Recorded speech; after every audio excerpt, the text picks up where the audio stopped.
So, Phil recruited me to sell these cards, and now I am recruiting you. Don't worry about Phil. He drives a Corvette.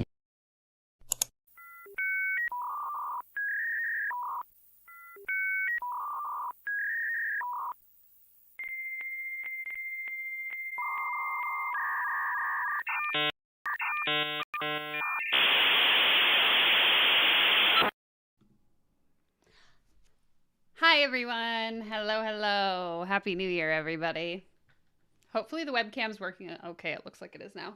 I was fighting with it for the last 10 minutes because it was moving in slow motion.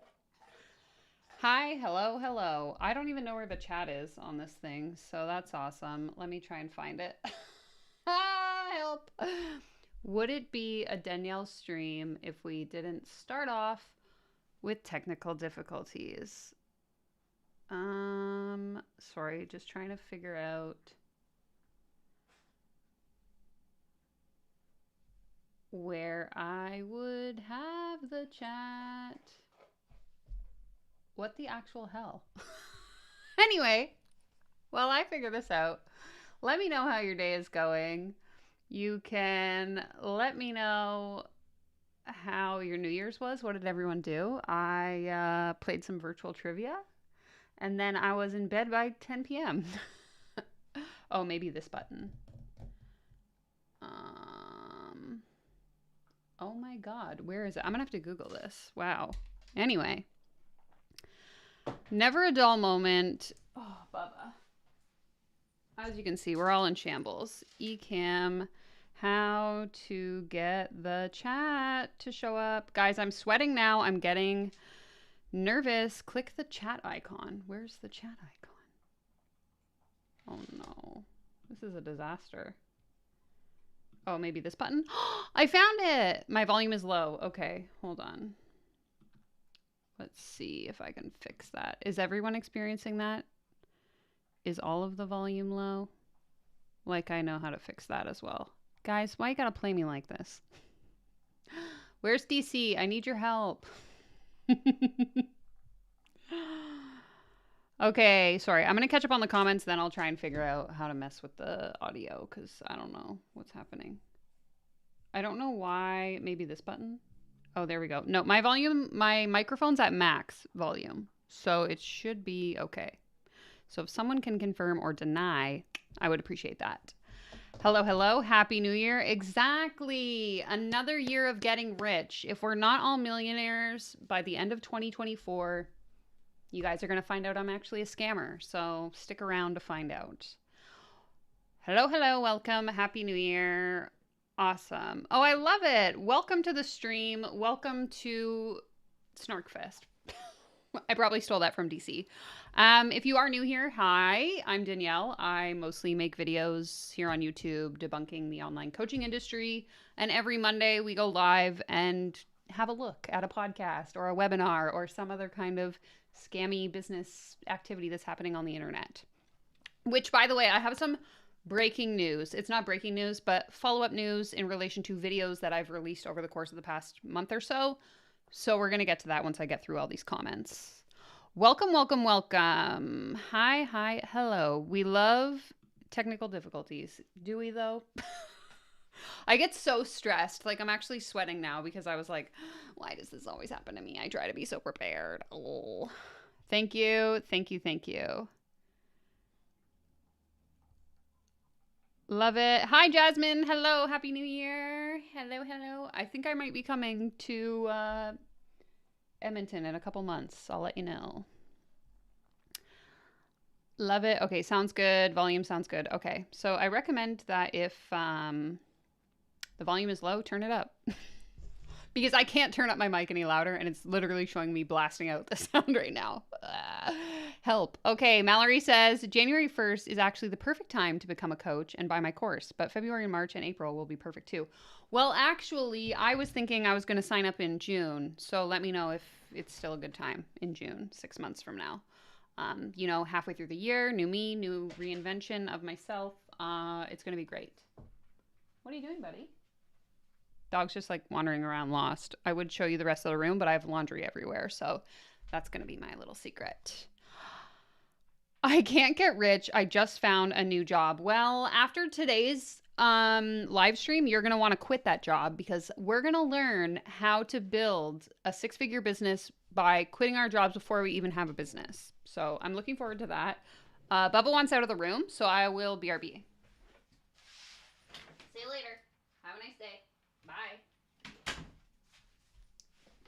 Worst part, he didn't even get all the treats out of his bone. He just gave up. What a quitter. He would never make it as a successful business coach, let me tell you. Interesting. Would you look at that? Okay, so before we get into the stream today, like I mentioned, we're going to be we're going to be listening to a podcast together. But I wanted to give you guys a couple updates because I received a DM this morning from Erica. So shout out to Erica if you're watching this. And she told me, as a follow-up to the stream I did a couple weeks ago about Brooke Castillo launching her formerly called Self-Coaching Scholars, now called Get Coached, I believe, program for the last time in 2024. She was like, sign up before December 31st if you want to get in, because doors are closing and you want to have, the perfect opportunity to start the new year.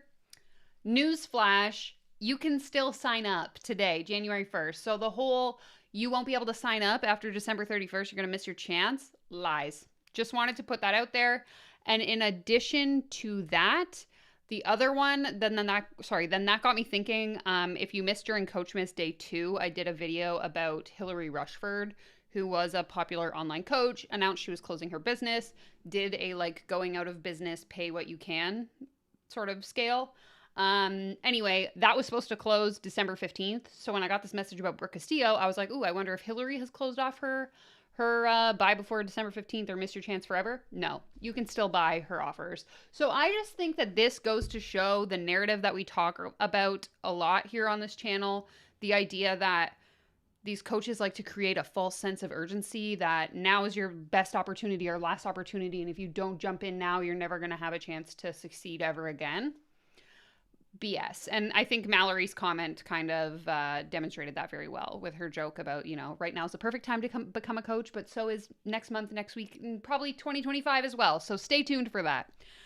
Anyway, all that to say, I just wanted to share that fun little fact of information. Let's go ahead and get into the stream. I'll just catch up on the comments. And Hillary says, I gotta say, it was such a relief ringing in the new year without feeling the pressure to post inspirational content and sign coaching clients. Yay for post-coaching 2024. Cheers to that. Today we have a de-alcoholized craft beer.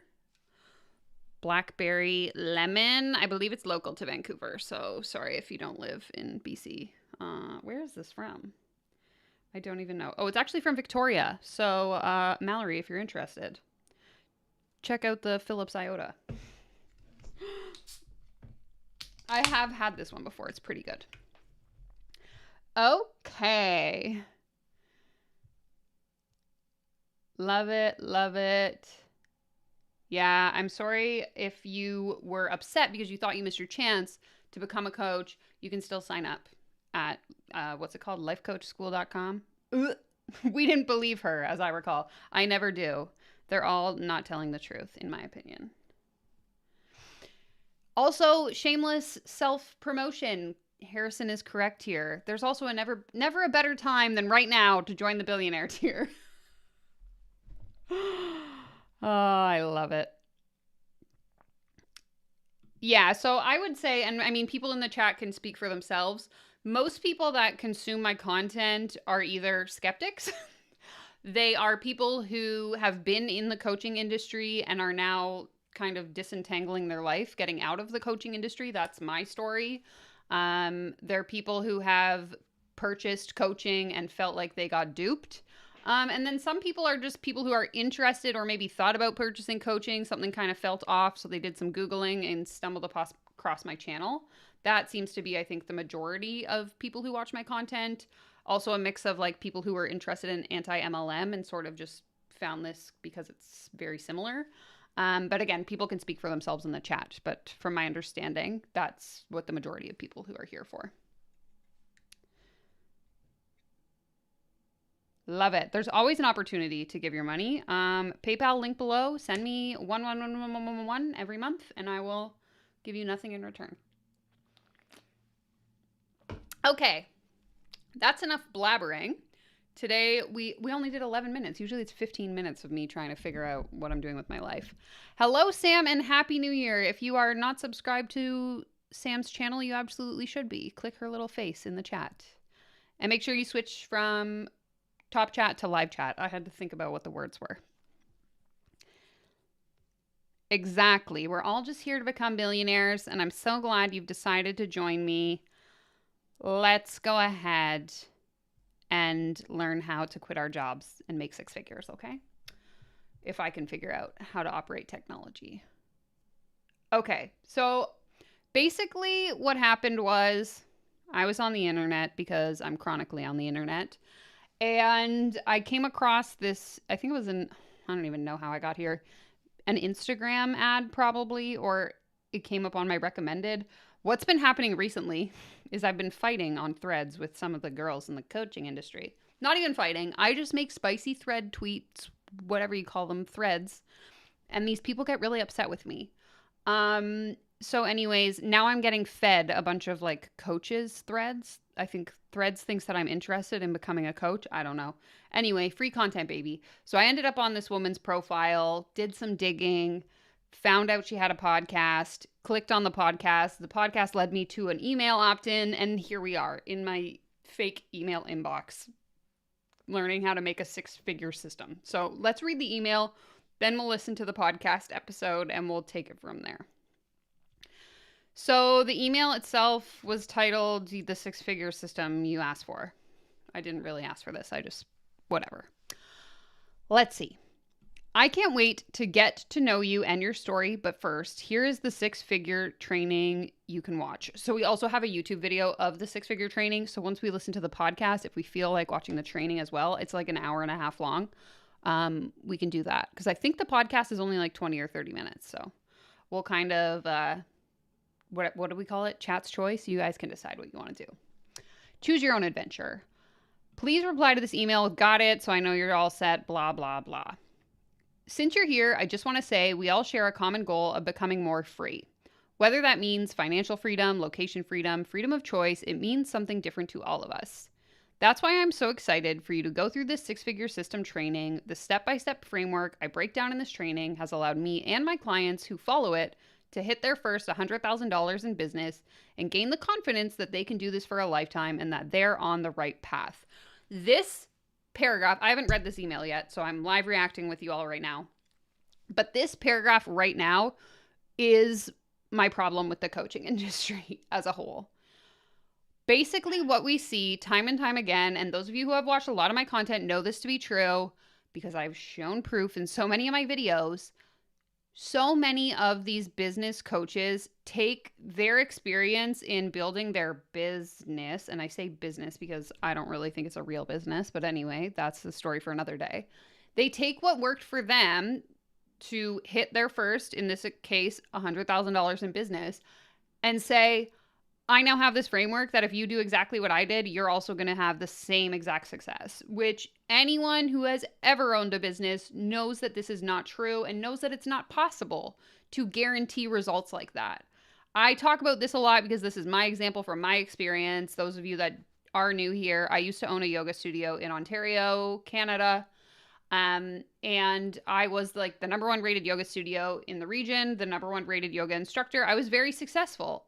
And even if now that I don't live there anymore and no one is offering the same thing I was offering, someone came to me and said, Danielle, give me the secrets to how you built your business. And I told them exactly every single thing that I did. And, you know, this is where I did my advertising. This is how I taught my classes. This is how I taught my clients. This is how I followed up with them, et cetera, et cetera, et cetera. Even if they followed that exact system, that exact framework, those exact steps, chances are they would not have the same results as me. They might get better results. They might get worse results, but there's no way that I can guarantee you do exactly what I did. You're going to have the exact same results because things change over time. I started my business in my yoga business 6 years ago. Life has changed a lot in the last 6 years and the market has changed. The people have changed. Like everything is so different that there's no way you can say, just because I did this thing, now you can do it too and you can have the same results. Like, that logic to me does not make any sense. And we see it so often in the coaching industry. It's really frustrating. Not to mention, like, not everyone should own a business. That's like the first and foremost thing that none of these people will say is like, I would say the majority of people are not cut out to be a business owner. And that's not me being rude. That's just like the reality of entrepreneurship is fucking hard. Anyway, I digress. I will get off my, what do they say? My soapbox. That's the word. I can't wait for you to use this system and to smash a key milestone in your entrepreneurial journey. That first $100,000 is so special, but more importantly, I can't wait to see your confidence skyrocket after proving your business success is repeatable and scalable, but it's not. You cannot prove that. Also, can we stop with this narrative of like, in order to be considered a successful business, you have to have generated 6 figures? Like, I just want to make enough money to pay my bills and have a little extra, you know, put some in savings, that kind of thing. Like, I don't need to be a multiple 6-figure business owner, or not everyone needs to be, you know? So then, yeah, this basically just filters into this video here, which again, we can watch if you're interested. So we are going to listen to the podcast. Let me just once again catch up on what y'all are saying in the chat, and then we'll go from there. Oh boy, lots of comments. So sorry, my friends. Yes, can't wait to quit my job tonight and live out my days in the biodome. You and I both. I am going to quit my job and do nothing. Oh my God, I would be so bored if I did that. I actually like constantly, this is a joke I make probably at least once a day, that I want to quit my job and I'll be the stay-at-home dog parent. And Pablo and I have both accepted that I would be absolutely miserable if that was the case. I would get so bored. I need to do something, you know? I'm only here for the money. You and I both. You and I both. That's a joke. For everyone that, again, I pissed off all these people on Threads. They're making comments like, it's so gross. She makes money off of making fun of us. I don't make that much money from this content on my channel. And I've done videos about how much money I make on YouTube because #transparency. The majority of the money I make on this channel comes from the video about how much money I make on YouTube. Like, it's so circular. I do this because I want to protect people from making the mistakes I made, from spending money unnecessarily, and just from not falling prey to this freaking stupid stuff these people on the internet are doing, okay? For the record. I'm interested in this type of content, and my family was an MLM hun. Okay. Put a 1 in the chat if your mom was an MLM hun. Oh, no.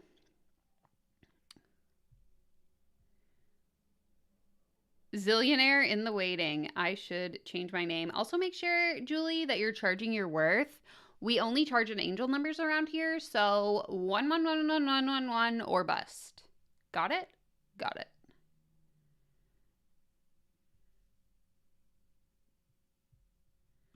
That was it. So this is a good question. William's asking, where's the actual teaser of the system? Even the opt-in where I signed up for this offer, I don't exactly remember where I even found it, but there was no, you know how normally there's like a massive sales page where we're scrolling for like 30 years about how this whole thing's going to change our life? It didn't even have that. It was like one line that was like, learn my system for 6 figures, which I thought was like very low effort. Usually these people like at least try a little bit. But no, there was none of that.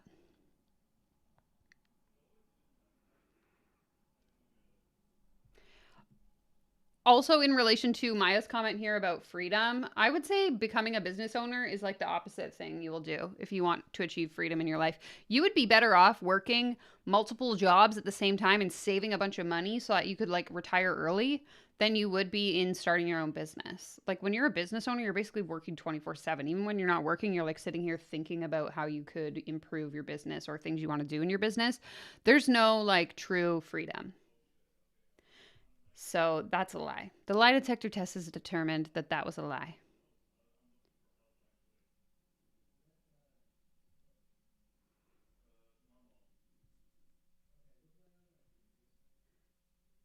Do you think AI could be an aggressive competitor in the future for coaches or for me?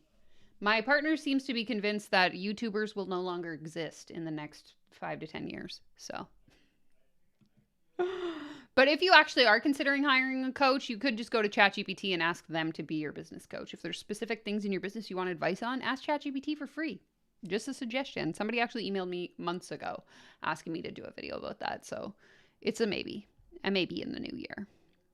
Exactly. Entrepreneurs are the ones who quit a 9 to 5 to work 24/7, but nobody wants to talk about that.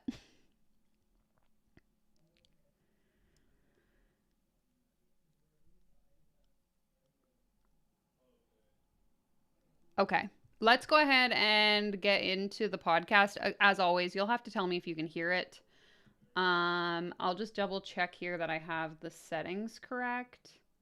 So the audio should be sharing. So if it's not working, somebody let me know. But let's read the summary first, just so I can kind of catch you guys up to speed on what to expect. So as you can read in the title, it says how my client Sophie went full-time in her business before having an income from her business. That in itself should be a red flag. In this episode, my client Sophie shares her story of how she took the risk to quit her job before she even had a business in place. The exit strategy is a series of collection of podcast interviews featuring graduated students from her coaching program who have been able to step back from their 9 to 5 and go all in their business. Everyone's journey to going full-time will look different, which is why I've created this series to shine light on different approaches that real entrepreneurs have taken to exit their 9 to 5 jobs. So I just want to say, and this is advice I give to like anyone who asks me about what it's like to start a business, do not ever quit your job and just start a business. Oh, we have a visitor. Bubba, what's this? You want a snack? You want a snack? Come get it. Come on.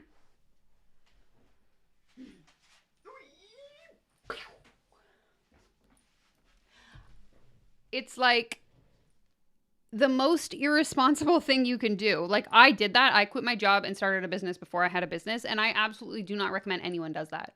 I also got a part-time job so that I could make enough money to pay my bills while I built my business. And thankfully it all worked out for me. But I'm going to say like, unless you have a lot of savings or a partner that's going to pay your bills, or like you are convinced that you'll be able to figure it out, which was kind of like, I was just delusional.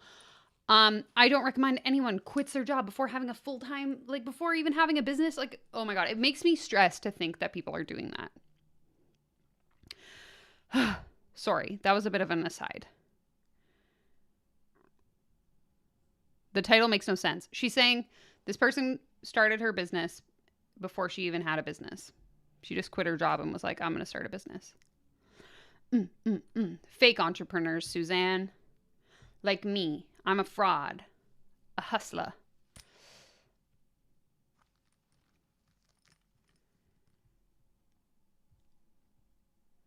Hello, Jay. Welcome. Jay says, love how you challenge the people who are charging to teach people how to teach people how to teach people how to teach people. Thank you so much for being here. I appreciate you. And I do want to say, moving into the new year, now that it is 2024, I've been having a lot of time to reflect on where I want my content to go in the new year. And I feel like there's this trend in a lot of the commentary space where people can kind of like pigeonhole themselves in a sense into basically only ever making content where they're just sitting around snarking on the internet. And my intention with this channel is to never have my content come across as me just like being this bitter hater who sits in my house like shit talking people, for lack of a better term. So I've been thinking a lot about like the direction of my content, where I want things to go. And I guess I would love your feedback on this, but my thought moving through into the new year is to kind of make these live streams more of the reaction content where we look at questionable stuff. I share my thoughts on it. And then having the more like deep dive style content, investigative and interview style stuff be the long form content here on my channel. So I would love to hear your thoughts in the comments. But that's, again, enough blabbing. I feel like I'm just talking in circles at this point.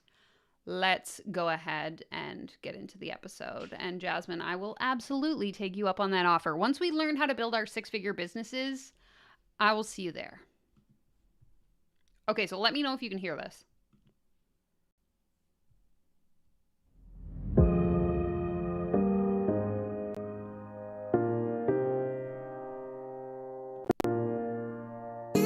Welcome to this episode of the Empowered. Could you hear that? I will not let it play because I always let it play and then it turns out nobody can hear it except me.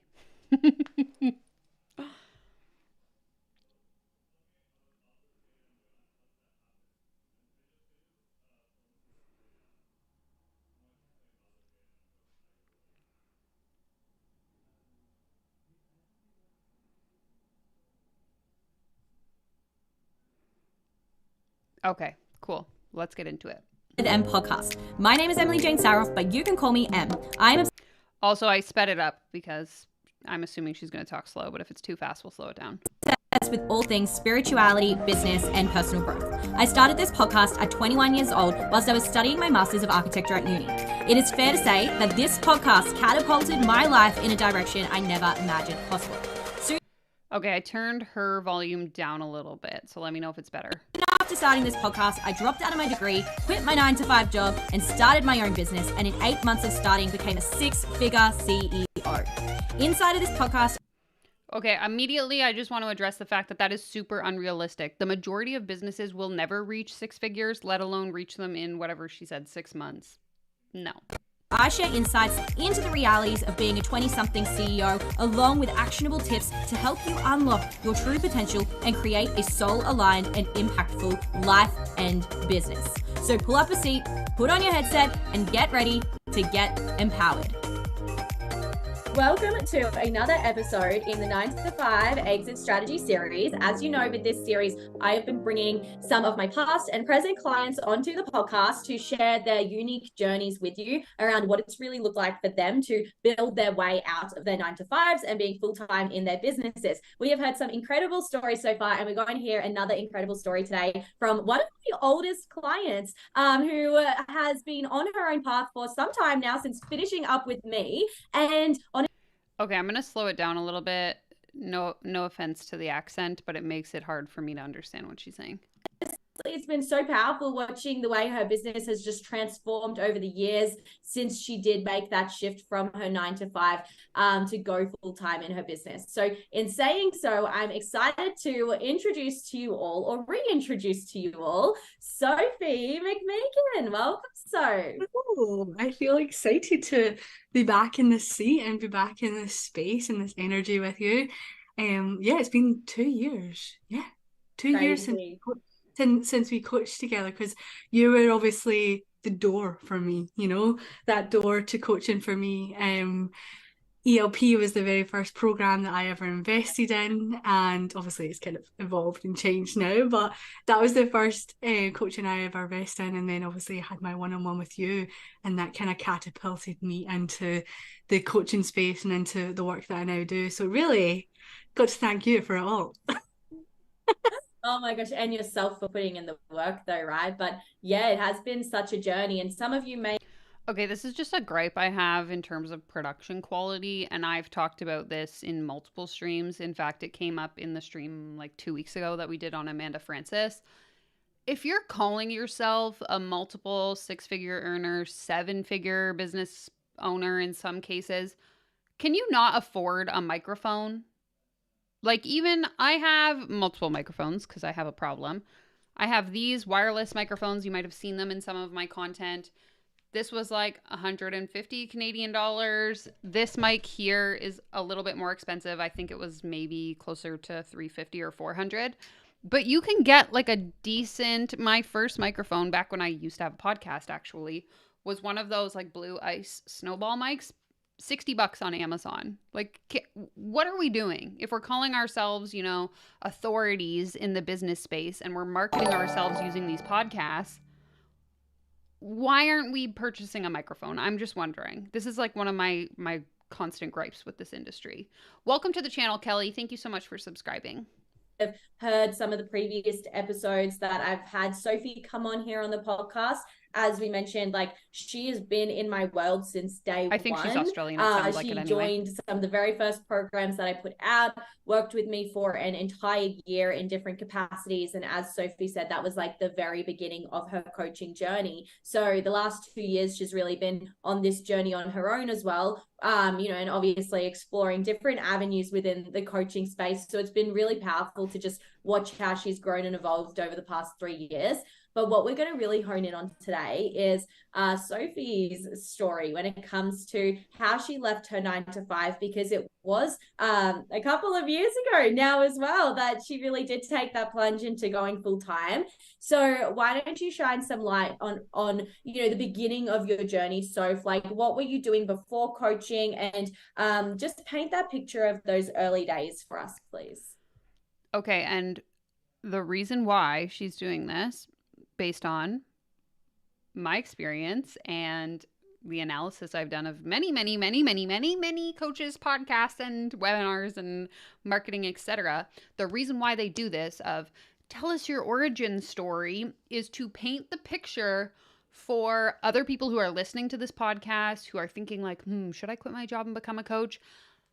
They want those people to hear themselves reflected in the stories of these clients. So when this Sophie woman, presumably, tells her story, it's probably going to be something along the lines of, I was in my miserable 9 to 5. I didn't have a sense of purpose, no direction in my life. I was going to be stuck there forever. And I say this because, like, I used to tell this same story. So I'm speaking from my own experience.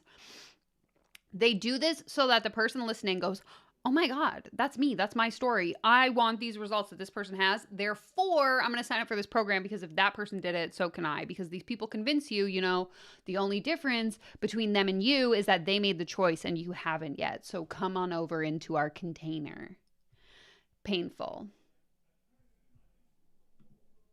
Okay, I love this story, to be fair. So I actually have never been in a 9 to 5, to be fair. Oh, okay. I take it back. I'm wrong. I will admit it.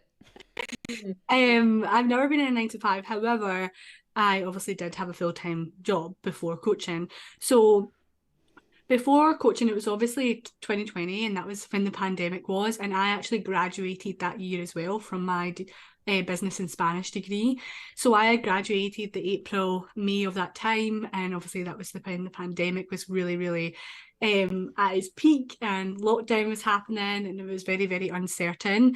And at that time, I had no idea like what I wanted to do, but I do remember so vividly being like, I don't know what it is, but there's something out there. Like, I'm not going to settle. I don't want a 9 to 5 job. I don't want to go down that route because I've seen like so many people not enjoy their life. And I was like, that's not what I want for myself.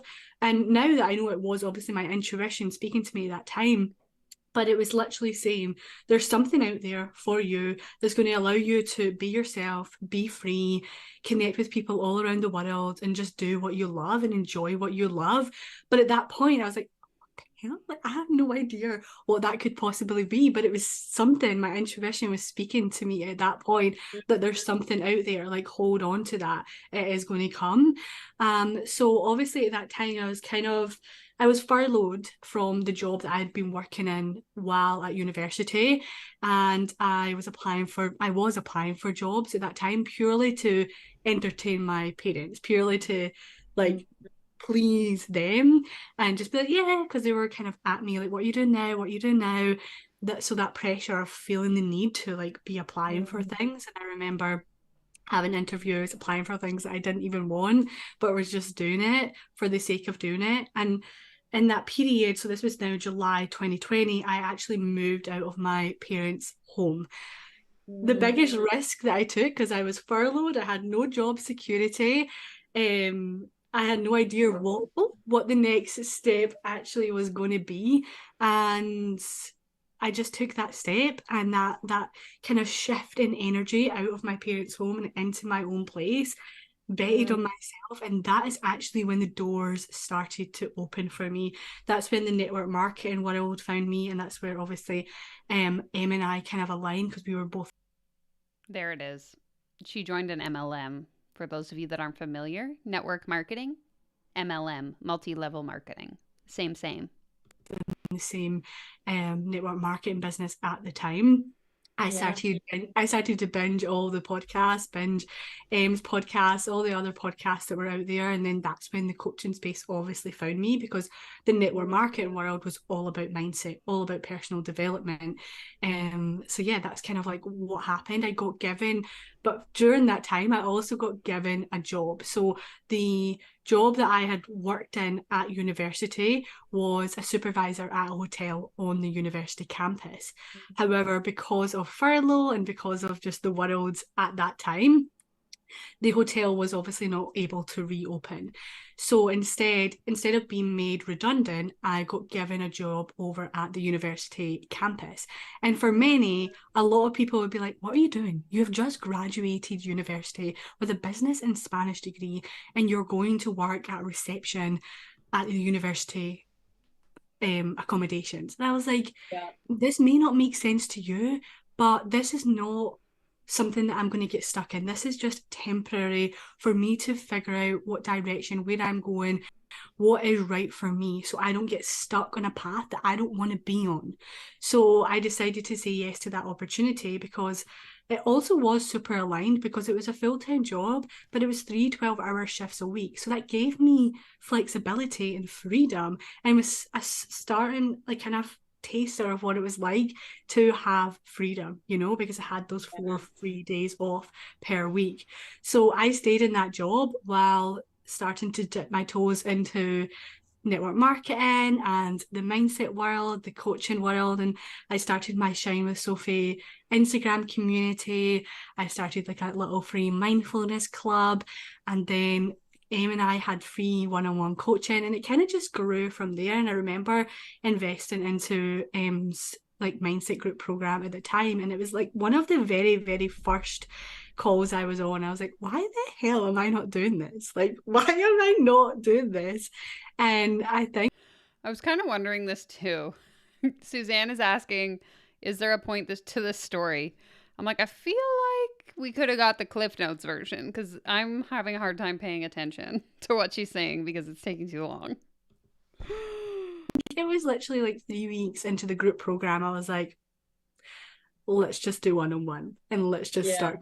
It didn't take me long to be like, this is for me. Because it just was like, right. I was like, this is exactly what I was asking for. It's here. Hello. Exactly. So that's kind of the overarching journey of what it kind of looked like. And then obviously when I left my full-time job, I was in that job for about a year, maybe even under a year. And with that job, it was actually only supposed to be for 3 months. And then it kept on getting extended and then extended and then extended.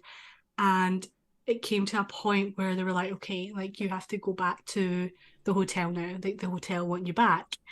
But I'm pretty close to the management in the hotel because I spent 8 years like working there, and I obviously was a supervisor. And I decided to not go back. I was like, you know what? Like this is the opportunity. Like this is like I found what I want to do. I found the path that I'm meant to go on. I feel like this is now the divine assignment to decide, like, yes or no. Like, what do you want? Okay, I actually want to address this because I had something funny kind of come up in my Facebook memories the other day, or actually I think it was literally today. But I used to do this exercise where I would like write a letter to myself at the beginning of every year to open the next year. And so it was 2018, I guess. I opened the letter from like 2017 that I had written to myself. And basically I made this this was back again when I was kind of starting my coaching career in 2018. And I had written this big long paragraph about how I like manifested all of these things in my life. And it was like, you know, the only reason any of this happened was because I wrote it down and I spoke it out to the universe and blah, blah, blah, blah, blah. All this stuff that like now I personally don't believe in. And I have multiple videos on my channel that cover, you know, why I don't think manifestation is real. Why the whole like quantum physics, quantum mechanics, use the universe to get what you want stuff is bullshit, all of that. So it's just kind of funny now for me to have like watched this or like read this post that I wrote where I like thought all these things. But I'm saying this because this person is basically saying like, well, I quit my job because it was a sign from the universe that now was the time to go all in on my business. Like, no, you quit your job because you decided to quit your job and you wanted to start a coaching business. Like, why do we have to create this grandiose narrative as to like why it was divine timing and, you know, the universe giving me this sign to trust myself and go all in? Like, I just can't. Now that I'm on the outside of this industry, I can't feed into that narrative. And so anytime I hear someone, or again, look at old posts of mine where I used to believe this, it's just like, oh my God, you're so out of touch with how the real world works. Like, yes, set goals, work towards those goals, but stop giving away your power to this like non-existent authority. Yeah. So it took a lot of inner strength, and there was obviously a lot of noise as well because it was very close to Christmas. I think it was like October, November time, like 2 years ago. And I was like, no, like now is the time. So I decided not to go back to the hotel, and obviously left my job at that full-time job.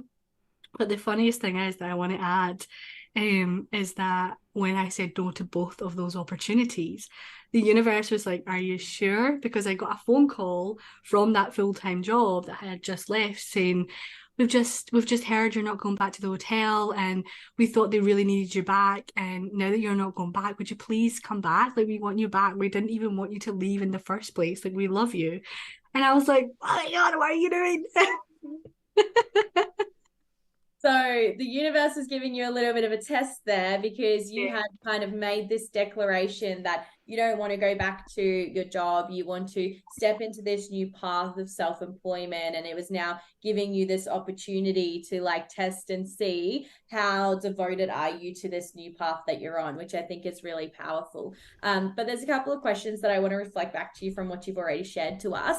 The first being, obviously you invested like a lot of time, energy, and money into this previous path that you were on, this degree that you were deeply invested into. What was that shift like for you, you know, in letting go of the fact that, yeah, you have invested all this time, money, and energy into this path that now you're saying, I don't want to be on this path anymore. I want to try a new direction. I think a lot of people tend to really hold on to that investment that they've made into one avenue, and that then prevents them from moving forward into trying something new. So how did you make that shift to be able to go, no, I'm okay with letting this go? We call that sunk cost fallacy, and it works the same in coaching as well as like MLM. When you start to invest in these coaching programs and you're not getting the results that you want to get, you continue to keep investing in the coaching programs because you're like, well, I'm already $50,000 in debt. I might as well invest, you know, another $10,000 into this other person's program because maybe they have the secret. And it's like, it becomes really hard for you to just accept that you've spent all this money and cut your losses, and instead you end up further and further and further into like the hole of coaching. So this kind of encouraging this kind of mindset, incredibly dangerous. Because I want to follow this path instead. Yeah, I love that question. So I think for me, well, obviously, I don't want to use the word lucky, but I guess just I felt for me that my degree was actually kind of aligned to this work as well, because it was a business and Spanish degree. And there was a part of me that knew I didn't know what I was going to do with this degree because I didn't actually want a 9-to-5 job. However, it now kind of makes sense. It's like, how can I use that degree in the path that I want to actually go down, you know? And obviously this was a business and Spanish degree, so I get to use what I learn in that business degree and implement it into my own business and not take it into somebody else's business or somebody else's company. Take that and implement that into my own. And obviously with my language skills and like that side of my degree, obviously I work with so many people from different countries, from different languages, that are Mexican, that are Spanish. So like I get to infuse that side of that path into this path, you know? So even though if somebody's listening and their path is like completely different, like it's being able to like look at what can you take from. Suzanne, I just want to pause and let you know that it's time to work on your broke-hater mindset. And I just wanted to make this one comment. I'm always baffled when people don't have a life coach or don't want one. I'm like, what? It's the most amazing thing ever. Like, go get a life coach, okay? Figure it out. that path or from that experience and take it into this path, take it into this direction, even if it's just like a Yes. lesson We're 13 minutes in and we're still figuring out how she found the courage to start her business. or an experience or whatever it may be, like taking that forward and knowing that it's like you're not just like wasting it all. You have learned and you have grown and that was obviously meant to happen in your path to lead you to obviously this new kind of direction. So yeah, I think that's what supported me or eased me a little. Is like, okay, this is just how it was always supposed to be, and how can I take what I've learned from this path into a direction that feels more aligned with me. For sure. And that's it. Okay, William's asking what is her business. She hasn't said yet, and again, I haven't listened to this, so I'm not sure. I think she was in an MLM, then from what she's shared in this episode so far. She was in MLM, and in the MLM space, there's a lot of focus on mindset and personal development. So through that, she became exposed to coaching, presumably mindset coaching, and then built a coaching business as well. So I believe she had an MLM, and then she joined an MLM, and then she started a coaching business, is what I'm understanding. But again, she hasn't really been clear, so I could be misinterpreting. Like for you, in I guess your case, like you said, it was very aligned. The things you had studied could easily be applied into your business. But even if, like in my case, for example, I studied architecture, there's nothing that I do in business that's remotely related to architecture, but I'm still able to find experiences, whether that be certain skills that I developed, around discipline or creativity or this or that throughout my architecture degree that then have been able to transfer over to my business as well. So it's not always like, black and white what the value is that you take from that and then can apply to your business, but there is always some sort of experience that does come from it. So it's great that you were able to recognize that and really apply that yourself. Yeah, definitely. So what we're going to transition and have a little bit of a look into now is kind of the thought process and the planning that really did go into place when you were making that shift to go full-time in your business. And again, this looks different for everyone. So I guess, when it came to making that decision to be like, yep, I'm going to leave this job that I'm in and I'm going to lean in and I'm going to start my business. What were some of the considerations that you had to put in place? Like, were you making an income from your business yet? Or was that something that you had to map out in order to make that transition possible? I love. Okay, so 22 is commenting, business communication is usually sharp, but these coaches are trying to convey flow. I mean, respect people's time. So in my opinion, what a lot of these people will do, first of all, they don't understand how actual business operates. That's an aside story for another day. But what I think they're actually doing here is trying to add as much fluff and like feel good emotional stuff that you as the listener interpret that as like inspirational, and then because your emotions get heightened from listening to this kind of thing and you're thinking, oh my god, this is me, this is my story, I want this, again from a feeling of emotion, not necessarily logic, you're more likely to sign up for the offer because you're not really thinking about like the factual evidence of this is what I'm paying money for, these are the results I'm going to get, these are the steps I'm going to follow. It's just like, this feels good and it sounds good, so where do I put my money? That's what I think is happening here. That question, because I actually had not made a single penny in my business when I went full time. And it probably was a very delusional decision to make, It was very delusional. It was very like not logical, or it did not make sense in the slightest. But it felt right, It felt like everything that I had stepped into and leaned into had prepared me for this moment, and it felt like, right, okay, I feel like this is now the time. I have no idea what the unfolding looks like, but at that point in my journey I was just excited. I leaned into the excitement of it, knowing that this was the path that was waiting for me, or I was always on the path, right? But this was the kind of next chapter that I was just meant to find.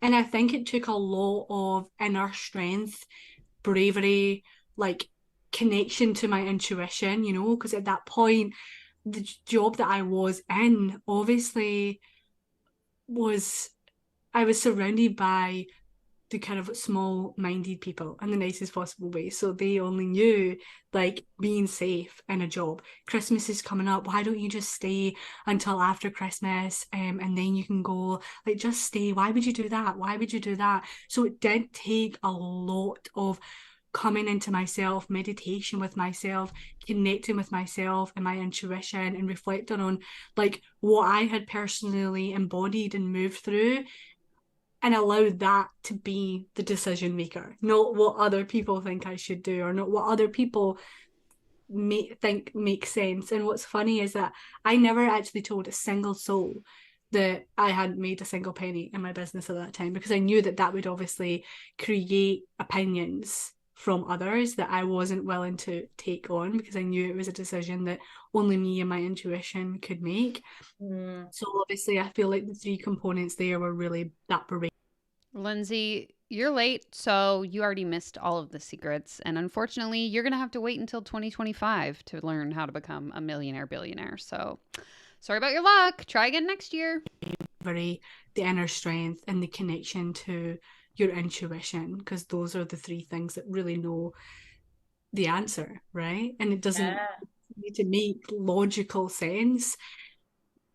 You just got to trust those three things and lean into those three things. Yeah, I mean, power to you. And so, you know, you didn't really have a business at that point. You were making $0 from it at that stage as well. You had just gotten a loan to be able to invest in mentorship with me. So how did you step into the self-trust to know that you taking all these steps forward to leave your job, to get a mentor, to start a business was going to work out? This in my opinion is the really dangerous part. And again, I've done this in so much content, so many of you know this, but do not ever invest into a coaching program using debt. And I say that as someone who did that. I literally paid for my first coach, which was $4,500, on a line of credit, because that's what's encouraged in the industry. Now, I'm thankful that I was able to pay it off quite quickly.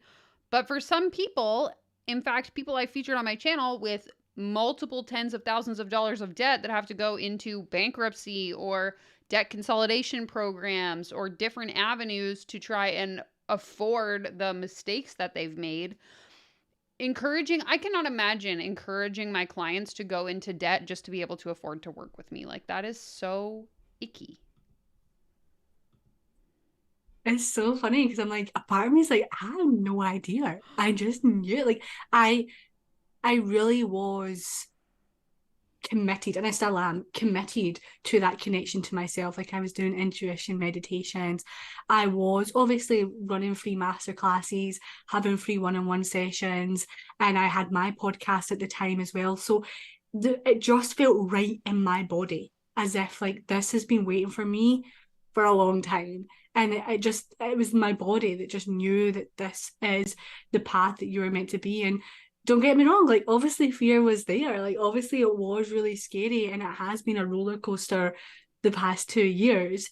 But I released the need for any of it to be different, and trust that that was the exact path that I've been on and how it was supposed to be. But it was funny because as soon as I let go of that full-time job that, yes, served me and obviously was meant to support me throughout that process of committing to myself and starting to come into myself and step into this path and start putting myself out there. Without that, I wouldn't have been able to do that, because I wouldn't have been able to be in this safe home that allowed me to start coming into myself. But it was funny because when I did let go of that opportunity, I put out a group program, my very first signature group program, and it signed 5 people. I signed 5 people that paid in full, like so easily and so naturally. So I think that was like confirmation as well that this is a. And because it was easy for me, it'll be easy for you too. Now pay me $10,000. PayPal link in bio. This is aligned, and from there I upselled like one-on-one spots, and 2 of those 5 people then became long-term one-on-one clients that then continue to like do 3 months and then another 3 months and then sign on, you know. So that's kind of what created that momentum to start happening. So yeah. Yeah, I think the biggest thing to take from that is sometimes it doesn't need to make logical sense. Yeah. Just feeling that it's the right decision to make can be enough. And when you do so Absolutely no. Absolutely not. Nobody I know who has ever built a business has done it through feeling. Like when I look at my partner who has built a very successful company, I don't think he's ever sat in a meeting and been like, okay, team, let me just feel my way through this one. Like, no. If you're going to start a business, you're going to scale a business, you're going to build something legitimate, there's a hell of a lot of logic involved. It's not just what feels good to me. I hate this. strongly like connect to yourself and trust in your intuition and trust what it's guiding you towards, then that feeling is worth so much more than any logic anyway. And I think it's powerful that you made the decision to not necessarily share all the details with everyone around you, because you knew it didn't make logical sense and therefore they weren't going to understand it. And you did what you needed to do in order to continue to lean into that self-trust and listen to what your intuition was guiding you towards. And obviously it worked out. Yeah, obviously. And like if I were to like give that version of myself like advice, like I would just say thank you for being so brave. Like I'm so proud of her for being so brave. But we can definitely dive into it as well, and I'm sure you've probably got more questions. But like even last year, like the first half of last year, so say I went full-time self-employment October 2021. And I went flying for like 6 months. It was great fun. I loved it. Yeah. It was great fun. But then I feel like that's when I think July, August last year, I was hit with a lot of personal circumstances that then had an impact on my own energy and my own, like it brought a lot of limiting beliefs to the surface. Yeah. So and it really started to force me to look at my relationship with my nervous system, to look at my relationship with money.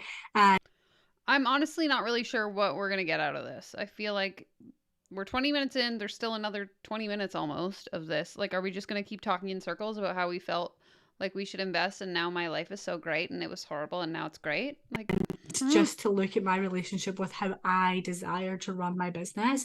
And like I said, I wouldn't change any of it. Like I know that that was exactly how it was supposed to be, but just know like it wasn't completely smooth sailing. It has and continues to take a lot of inner strength, bravery, intuition each and every day to run and maintain like a business that aligns with you. Yeah, I'm glad you mentioned that as well. And it's really amazing because as I have all these conversations with, all of you students that have like gone through this same journey, everyone said the same thing, that it really does come back to their intuition was guiding them to take that step forward. And even though it sounds easy said to like lean in and listen to that intuition, it's actually not easy at all, right? Because your mind, that fear is going to try to pull you back into your comfort zone. And that's something that's going to continually happen across your business journey. We're always going to reach a new level, which is going to become our new comfort zone. And then again, we're going to feel that intuitive tug to stretch it, but it's going to challenge us to like stretch ourselves and become someone else to actually like fully embody what we're wanting to step into. So I'm really glad that you did mention that even though like there was that deep feeling there and you do have a hell of a lot of self-trust, it still didn't make the process of making that shift any easier. Yeah, and it has. It's like it has been an absolute roller coaster. And even last year, this time last year was one of the hardest seasons of my life because I was holding a lot internally and like within my personal life and just navigating a lot of things that was just really heavy. And there was times I was at an extreme low point, and then I came across this woman's content and was manipulated enough to turn my life around. I love it. I love it. It's not a pyramid scheme. It's not even a scheme per se. Okay. I'm not going to lie, and I'm very open about this, that I actually went back to my old job and says, I can't do this, I need some help. But but the universe worked in my favor. Is like, that ain't gonna happen. I've got you. So that's just like a little kind of secret, not really secret, but I have been at a point where my nervous system was really, really like out of whack. That I was like, I can't do this. This is really, really hard. It takes a lot of inner strength, but I now can be at this place a year later and be like, we stayed strong. We stayed strong. We didn't give up. And that, I think, if you want to be an entrepreneur, especially a full-time entrepreneur, it does take that inner strength and that long-term commitment as well, and not like it's not easy. Like, So I'm not really sure what happened there. She mentioned she went back to her job, but then the universe had her back. So I don't know if her job wouldn't let her come back to work or what that's about. She was kind of vague there.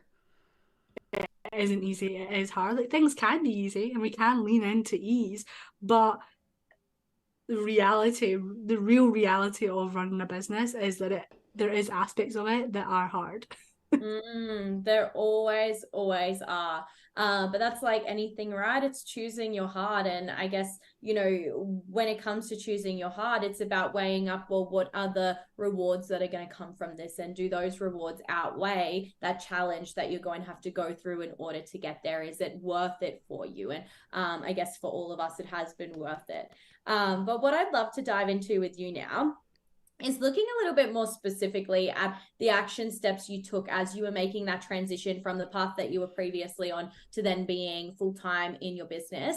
What did that look like? Was there any specific action steps that you had to put in place, you know, in order to, from making that point of making that decision to then be able to fully lean in and say, yep, I've done this, I'm here, I'm now full-time in my business? Yeah. Well, like I said, obviously I went into full time without a single penny coming in. I did obviously have some savings off the back, but not much, to like obviously sustain me like for a long period of time. But prior to obviously stepping into full time coaching, even though I hadn't been earning any money. I think we need t-shirts that say the universe is a cult. This comment made me laugh. Oh my God. So good. I obviously had built a community of people. So I had been putting out weekly podcasts since the April. This was now obviously October, November. So I had been putting weekly podcasts out since April. I had been doing weekly free mindfulness sessions with a small community of people where me and a friend would do some tapping, some journaling with this group of people, and starting to warm up a community there. I'd been putting out, doing Instagram lives, like warming up a community, and really kind of expanding on my brand, you know, and starting to build that like, know, and trust with my community, build relationships with my community. So when I did go full time and I launched, that's what I done. Like, I went full time, and that's when I launched my group program.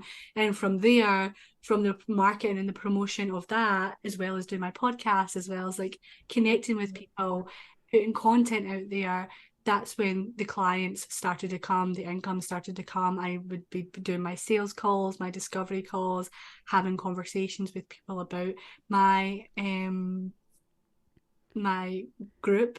And then obviously I upselled my one-on-one program to those people, and obviously that's when two of them said yes, and then those two became long-term clients. I think in the January I then done a free workshop where I promoted my one-on-one program again, and then I brought in a couple of new clients at that point as well, one of which was another long-term client who's still with me, not on a private base, but in my membership, comes to my workshops.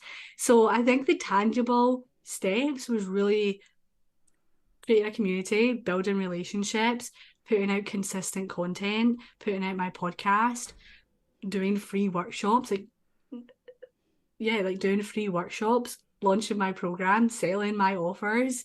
And from That's it, guys. You want to start a business? All you got to do is start a podcast, launch your programs, sell your offers, and you too can start a six-figure business. It just took us 30 minutes to learn that secret. Wow, revolutionary. there, that's when it all kind of like started to come into play. I think the first 6 months of being full-time self-employment, I was holding a lot of free workshops. Like I was holding a lot of free workshops, building that authority, building that community, creating value, giving value. And yeah, like it served me well, especially now, because you can see it's like popcorn. Now, like the warmth that I built at that time has now really supported to this day, you know. Yeah, I love that point that you bring up about building community. Obviously, for you, when you left your job, you had already been building your community. So you were really able to lean into that to help monetize when you did go full time in your business. For a lot of people who are still in that transition and, you know, you're not necessarily going all in the way that Soph did, whilst you're like building towards going all in, really prioritizing building that community element is an important action step to take. I also believe that's one of the biggest reasons why my business blew up so quickly, was because, again, like I had the podcast and I was. Because, Suzanne, what we're paying for is a personal cheerleader, because I can know all the secrets on how to build a successful business, but unless I have someone who I'm paying thousands of dollars to tell me how smart and awesome and amazing I am, I'm never going to be successful, okay? Okay. Nurturing a community through the podcast before deciding to even offer something. So that's a really valuable point that you brought up there for anyone who is in the process of making the transition, is prioritize building a community, because that is going to really make a massive difference in the results you see when you do actually go and launch your first offer and start to build your income through your business. Yeah, 100%.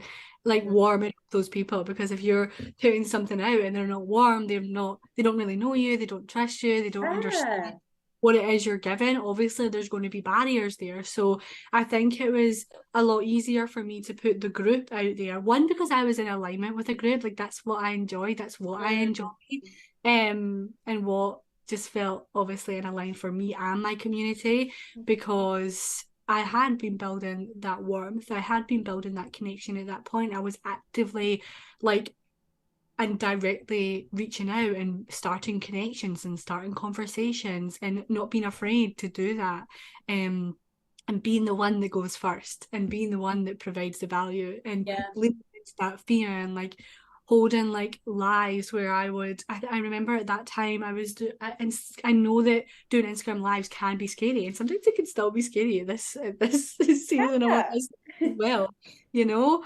But at that time I was like, how can I make this easier for me to lean into, but also start to build that community?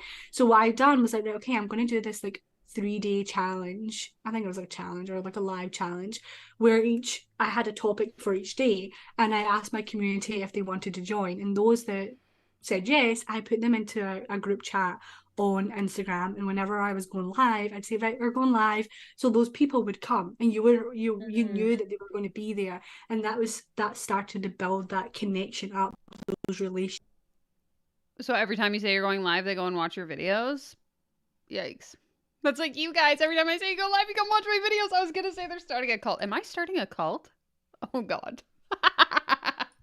Relationships up and place you as like an authority, place you as someone who like wants to give and wants to start being a leader, you know? For sure. Well, Soph, I'm absolutely loving all of the value that you're sharing with us so far. There's really 2 final questions that I want to like dive into here for our listeners today. Obviously, you've shared a lot about like that beginning portion of your journey and the investments you made when you didn't necessarily have money to invest, and you also didn't have an income coming in. So I want to hone in on that a little bit more, because I personally understand the value in making those investments at the start of your journey, because just like yourself, that's what I did when making the transition to go full-time in my business also. But I'm curious to know from your perspective, like what is the value or the impact that made on you? Please help me brainwash my audience into paying me thousands of dollars. Thanks. To be able to make that transition and see the growth and results that you did see when going full-time in your business. Okay. Maya, Steamship, I see your comments, and to that, I would just like to say, now you are one of us. One of us! One of us! Welcome to the party. I don't think I would have done it. I don't really know where I would have been. Like, in short, I don't know where I would be if I hadn't invested into it. And yes, it may be like a major leap. It may be really scary, but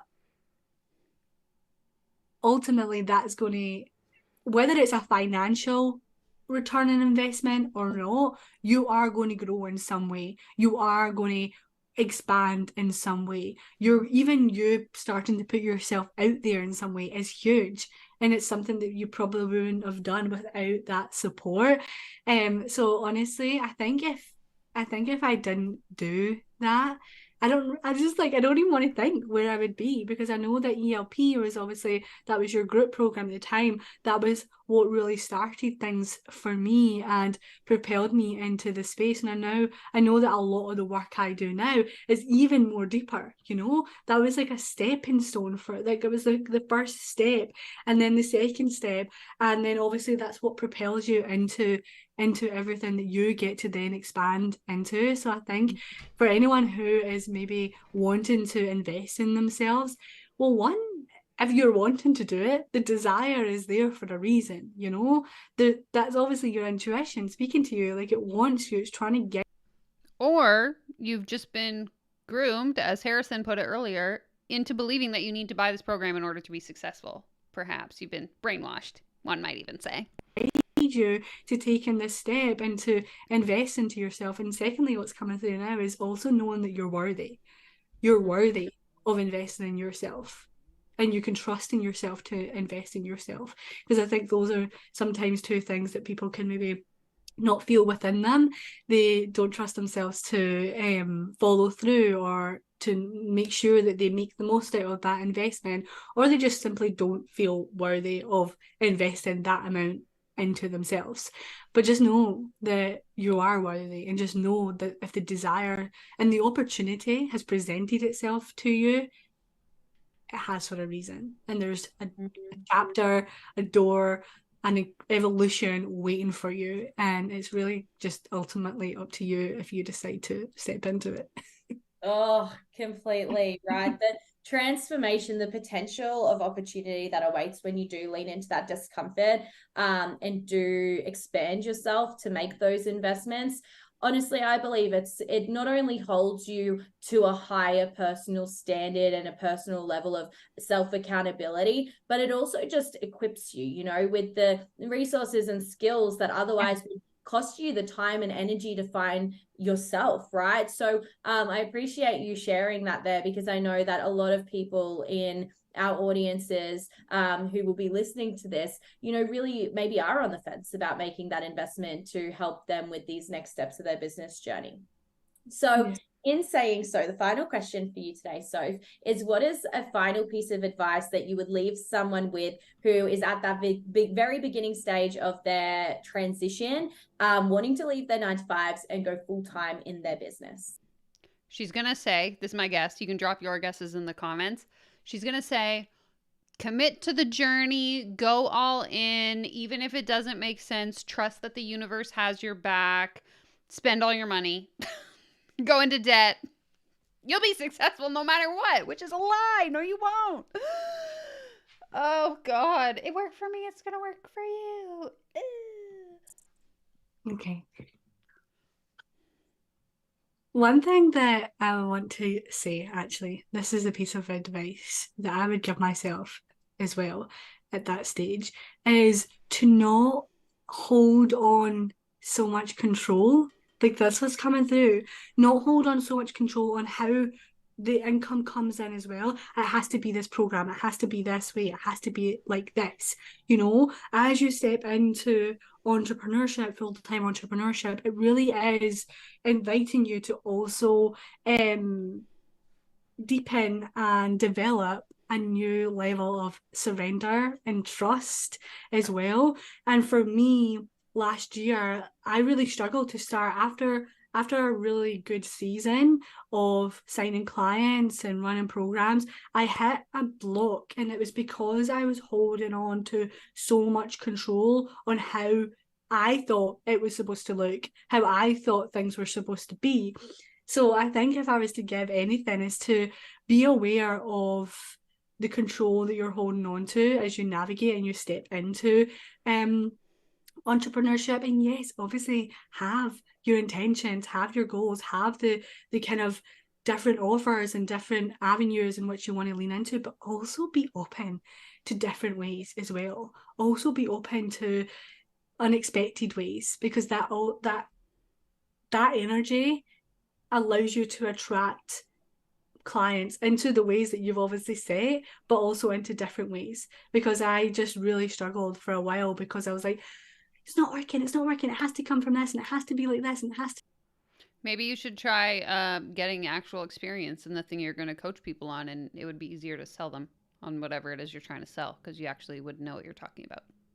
Maybe. Just, I know, guys, weird suggestion, because we're taught that anyone can do anything if they just believe enough. But hear me out. I think if you were to go and get actual experience and develop expertise in a specific area of interest, you too could potentially be successful. What do you think? Do this. Nonsense? And it wasn't until I started to shift out of that way of being and that energy that these different ideas came along. These collaborations started to find me. My membership was birthed, you know, ways that felt a bit more expansive and exciting to me, you know. Exactly this. Can we let go of the idea that entrepreneurship is the holy grail of personal development? Thank you. Again, like I was ranting about at the beginning of the stream, I don't think everyone should be an entrepreneur. I don't think most people are cut out for entrepreneurs. And even the people that are cut out for entrepreneurs, half the time, I don't even want to be self-employed. I wish I had a job. Like, why is it glamorized? It's not fun. Most of the time, I'm crying.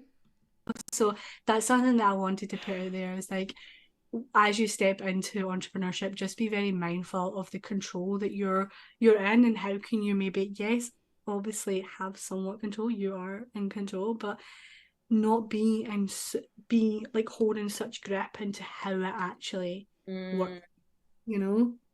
Oh, completely. That is so powerful. Releasing the control, because, you know, you have this vision of this path that you want to be on, but you don't actually know what else is out there. You don't know if there's an alternative route or an alternative way to get to the destination as well. So I think that's such valuable advice, to just release that control and be open to Be open. Yeah, because once I done that, I attracted like such expansive opportunities that gave me more exposure, that like brought clients in a way that I didn't know was possible, or didn't even know even existed. And gave me ideas, gave me inspirations, gave me connections that I wouldn't have attracted if I hadn't like stopped being so restricted in the way yeah. that it should, quote unquote, should work, you know. So yes, have your offers, yes, have your ideas, but like just be mindful and remember, like, how can I stay open just a little bit more as I move down this path. Well, Soph, what a powerful note to end this conversation on today. Thank you so much for carving out the time to actually sit and share your story with our listeners today. Your journey has been so inspiring, and it makes me happy to see every single day that you're still showing up for this path and still continuing to make a massive impact in the space.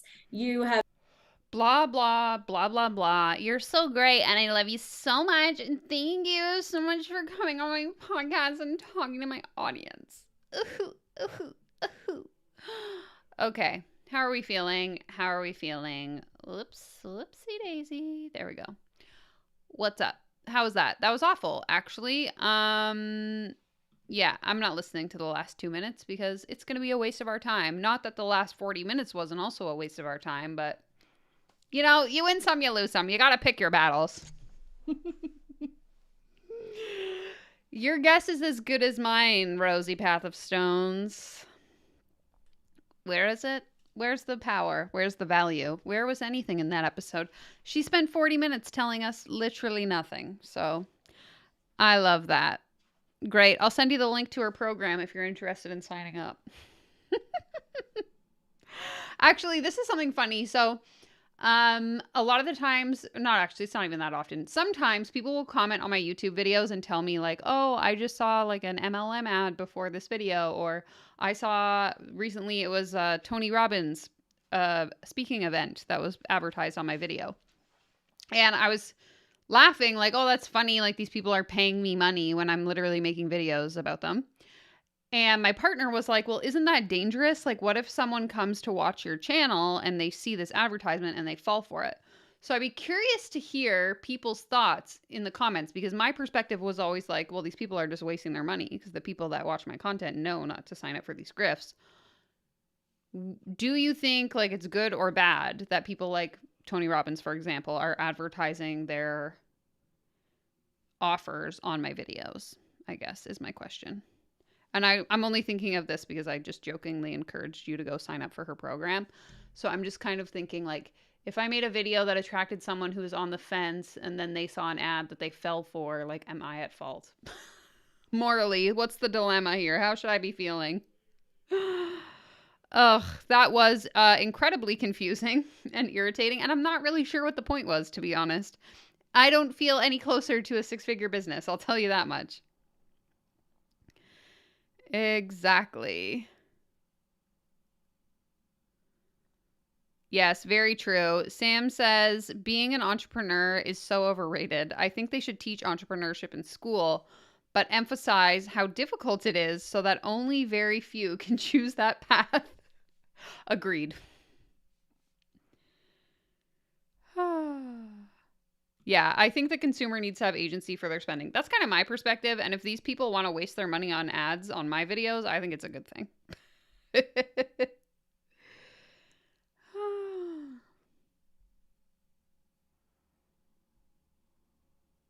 Yeah, that was kind of my thought too. It's better they advertise on my channel where the chances of someone signing up are much lower than if they were to advertise on like a personal development channel or something.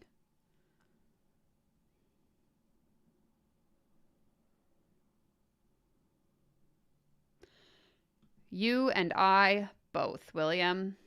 Okay, so it's viewer's choice. We're about an hour and a half in. I don't have anything going on tonight, so if we want, we can watch the six-figure system training. But if we don't want, I'm fine to end the stream here as well. So I'll give you a couple seconds in the chat to let me know what the vibe is. How's everybody feeling? Let me know. Also, I see there's 53 people watching and only 36 thumbs up. So unless you're having a really bad time here, I would appreciate it if you hit that thumbs up button. Thank you.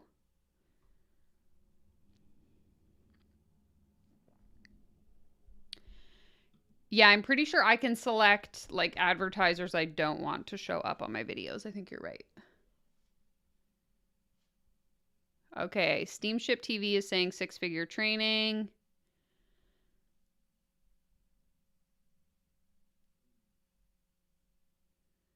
Yeah, I agree, Lisa. Rosie is saying six-figure systems training. Thank you for the thumbs up. Appreciate that. If you're having a really bad time, feel free to give the stream a thumbs down. That's okay too. Okay.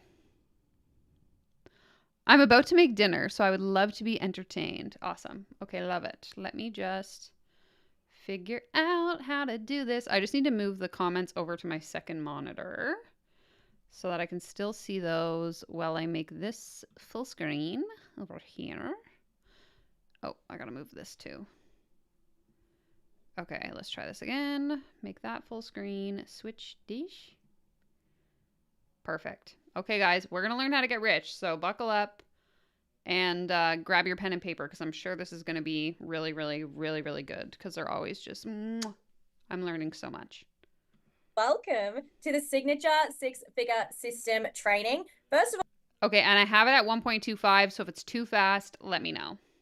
all, I just want to say how grateful I am that you are here and you are carving out the time to listen to the value that I have to share with you today. So if you've clicked to watch this training, then get ready because I'm about to blow you away with the amount of value that I have jammed packed inside of this training for you today. And there is going to be no gatekeeping in this training either. In fact, I'm actually going to unpack the exact business strategy that I teach my students inside my Aligned Coaching Academy, which, if you haven't heard of it before, is my Okay, then why would I pay you? If you're going to teach me everything right now, why would I pay you to be my coach? Huh? I am sensing some lies. Maybe, potentially, allegedly, in my opinion. My elite business mastermind. So you might be wondering, well, why am I sharing my 6-figure framework with you in this training for free? And there are a couple reasons as to why I'm Okay, I'll put it back to one speed. It is like an hour long though, so prepare yourselves. doing this. So I'm going to share those with you. See, I see too many business owners use their finances as an excuse to really not get the resources that they need in order to succeed. And first of all, this should never be an excuse because we are living in a time where we literally have access to all the answers we need at our fingertips. And if you have access to the internet, which you do because you're watching this training, then you have access to all the resources that you need to succeed in your business as well. But I get it. It is time consuming and it can be very overwhelming really trying to figure it all out on your own and siphon your way through all the information that you can find online. Well, this is the first reason why I've put together this training, and that's really to eliminate the overwhelm and get you on your way to making your first 6 figures. Now, the second reason that I've created this training, well, I truly believe in leading with value, and that is actually how I have built my business from the ground up, by delivering a high level of value first. And this started with my podcast, the Empower with M podcast, and then gradually evolved into monthly masterclasses, which I would deliver to my community for free. So in saying so, if you do want to grab access to, first of all, my podcast, which is where the whole journey started from me, and you can really listen to a lot about my story, you can find the Empower with Them podcast on your preferred streaming platform. But second of all, if you really are here just seeking all the free resources that you can possibly get, then you're definitely going to want to make sure that you grab access to my YouTube library, because there is 15 hours of these sorts of masterclasses all banked up on there for you, and it's completely free to access. So if you do want to grab that, then follow the link that was in the email that you received this training. Oh my God, okay, I'm skipping ahead. This is so boring. Let's dive in. Okay. So my finally. name is Emily Jane Saroff. If you have not heard of me before, Empower with Them on social media. Make sure that you go say hi to me on Instagram I will say this woman has very nice hair. I'm a little bit jealous, to be honest. at Empower with M. And the reason, again, that I share my story with you is in hopes that it's going to inspire you, like it has to many people who have come before you. See, growing up, I felt confined by the well-intentioned expectations of a path that was laid out for me by my parents. I was that kid in school that was the overachiever. So my entire primary and secondary schooling career, my head was down and I was focused on this path. And that one path was this vision that my parents had laid out for me around education, getting a stable job, and then building a secure life. So naturally, I followed suit. Straight after high school, I dove immediately into university, earning my bachelor's in architectural design and securing a job in the industry by the young age of just 20. But despite the fact that I was well on my way along this path that was laid out for me, I felt hollow and like I was lacking true fulfillment and joy. It was a path dictated by duty and not passion, and my soul was craving passion. Do they all follow the same format? Because the cadence she's speaking with, first of all, sounds like very inauthentic. You can tell she's obviously reading a script or has rehearsed this. But it's very similar to the way we've heard other people speak on this channel. Like when we listened to Stacey Bayman's podcast a few weeks ago, I feel like she talked with the same cadence of like, and then I was feeling as though my life had no purpose. And so I asked myself, who can I give all of my money to? Right? Like it just seems very exactly like she's reading a script. I think so too. So my story, it took a radical turn during my time in network marketing, and it was my second foray into an online side hustle. The network marketing space was following a previous attempt with a t-shirt label during my university years. Now, I had been introduced to the world of network marketing by a friend, and this was really where my eyes were open to the potential of the online space.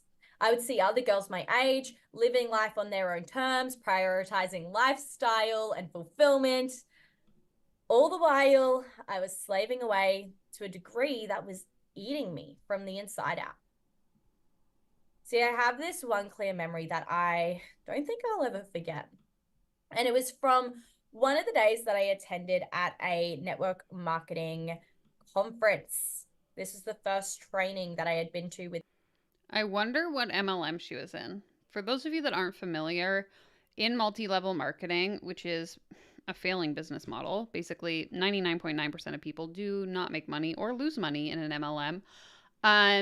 But they host these conferences, which is, I'm assuming is the story she's going to get into, where they basically like hype you up into thinking that this is like the best opportunity. So you've already joined at this point, but it's like a way to get you to stay in the business, because it's all about, you know, like toxic positivity, making you feel good, making you feel excited about building this business, despite the fact that the business model is failing.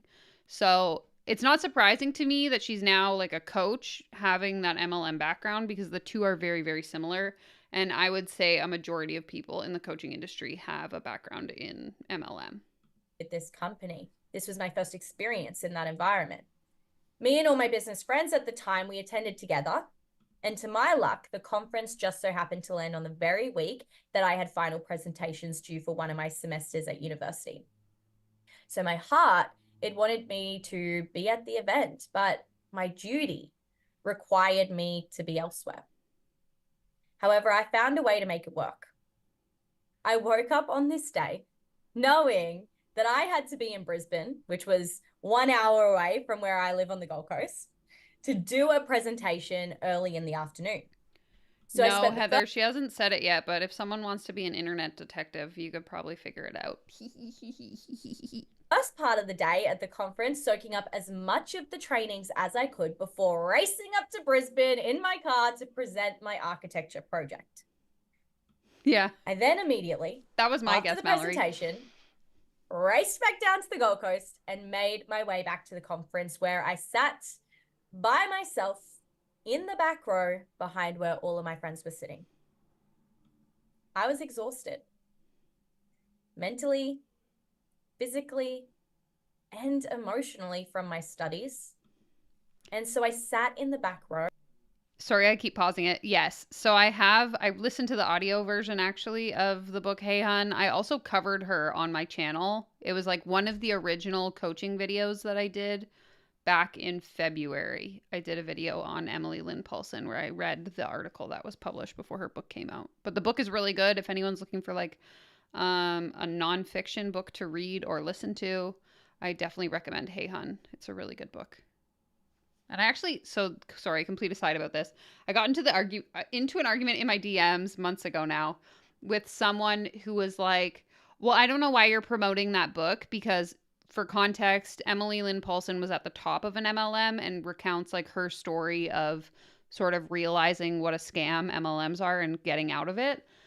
And that's like a super simplified version of what the book is, but just for context. So this person was basically like, I don't know why you would support someone who took advantage of so many people versus like getting the story of someone who failed at MLM.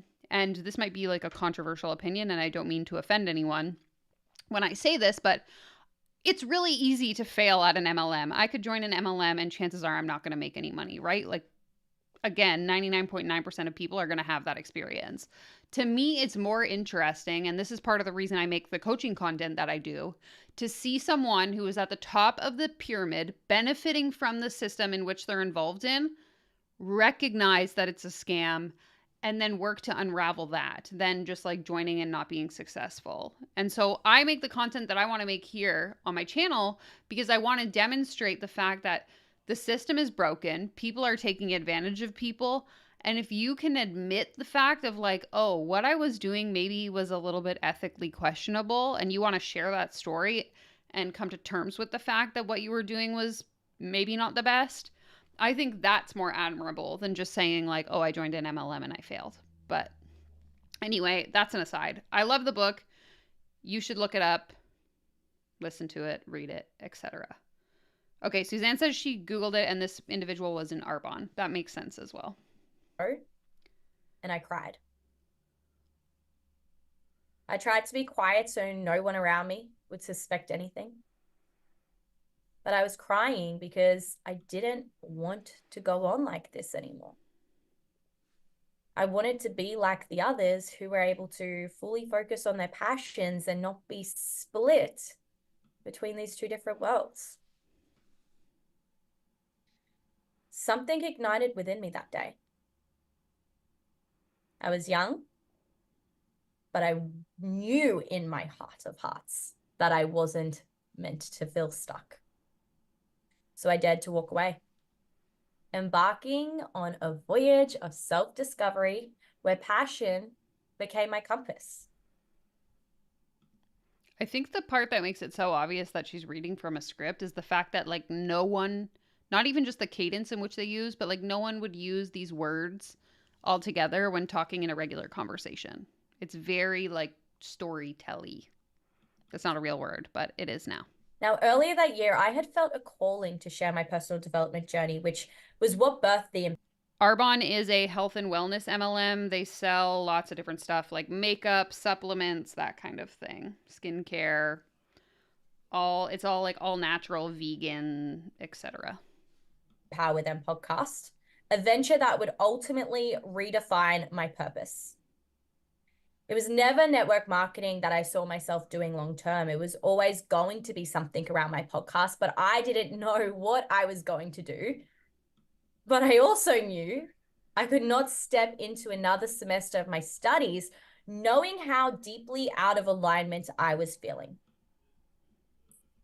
Are you I only had 6 months left to go on my alignment? master's, but I felt conflicted because I knew spending 6 months towards a degree I had no intentions of using felt like such a waste of my precious time and energy.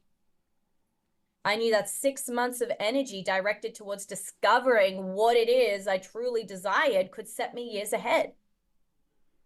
But I had invested so much time, money, and energy into my degree across the 5 years prior that I felt like quitting would mean I am a failure, or that quitting would be a waste.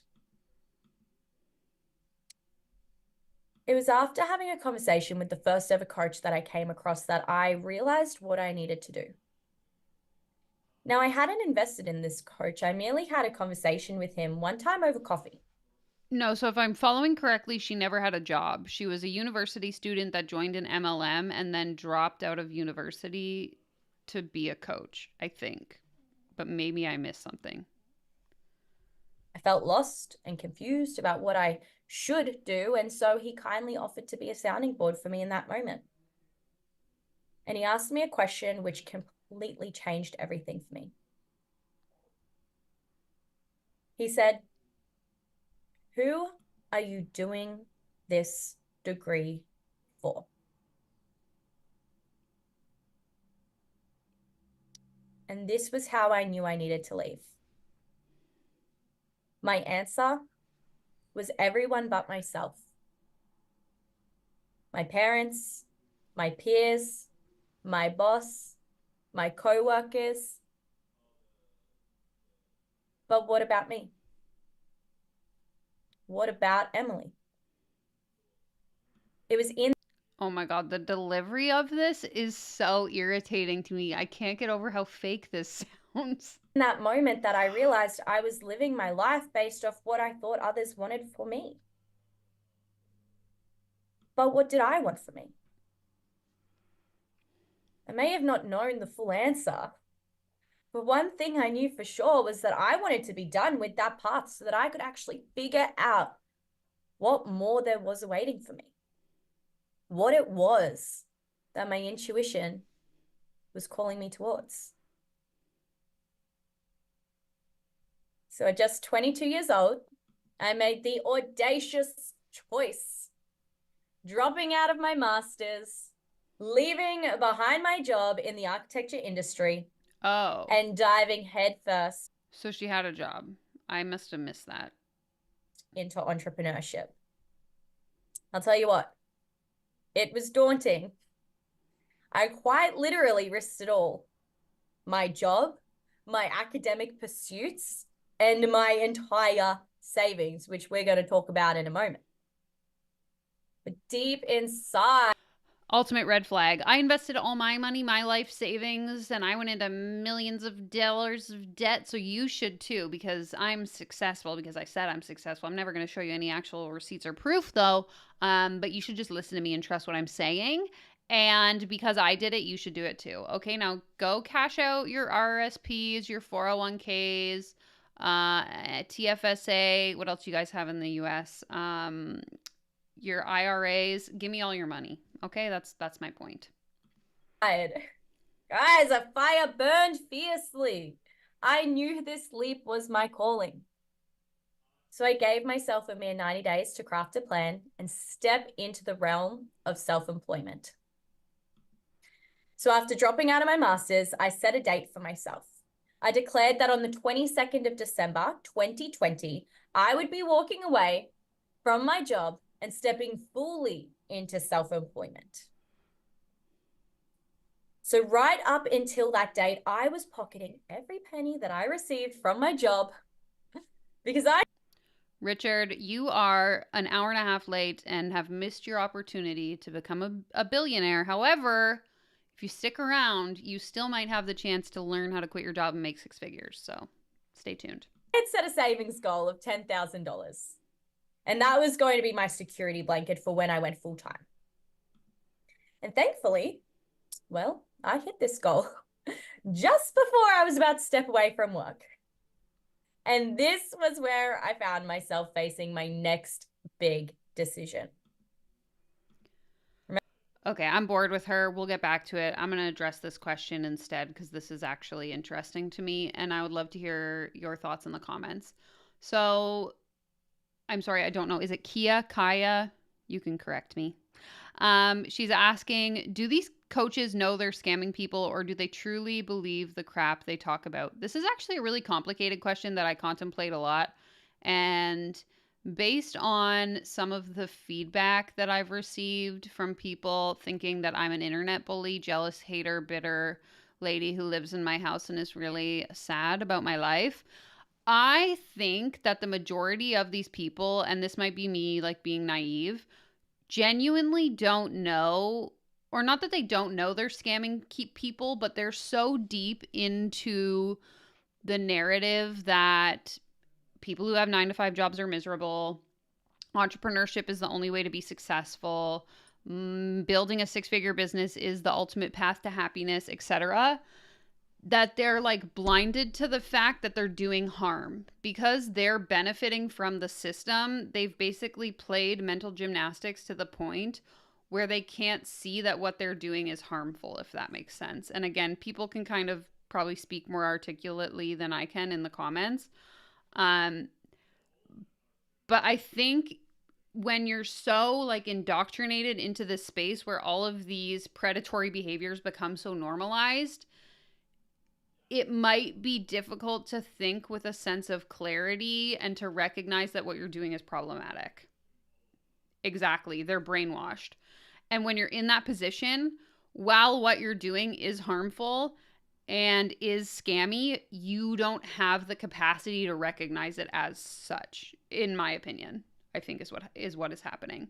Because I think now, even reflecting back on what I did when I was like, I would call myself a mindset coach.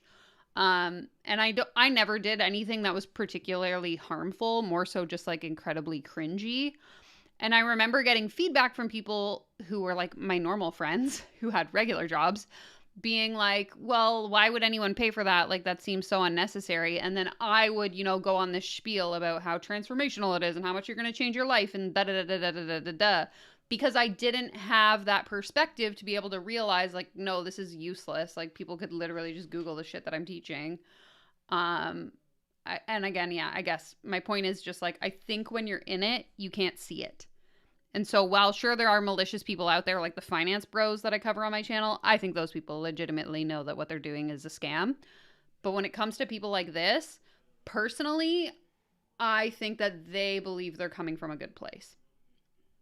But yeah, it definitely depends on them as an individual, I would say. That's a good way to put it.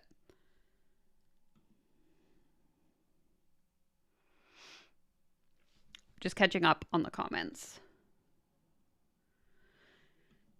Literally this. Lamborghini, I picked orange. What color are you guys getting? Let me know.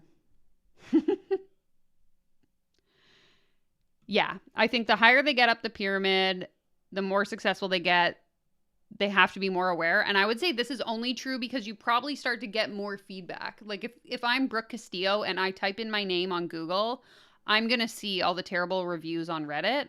Whereas if I'm Jane Doe, the life coach that lives in small town Ontario, chances are even the clients who had a bad experience with me probably aren't writing about me on the internet. So I might not be aware that I'm scamming. Hello, Julia. Welcome to the shit show. Exactly. So Harrison says, I think you're brainwashed until you either have the cognitive dissonance to realize you were scammed, or if you are successful, rationalizing why it isn't a scam. Depends if you've made it.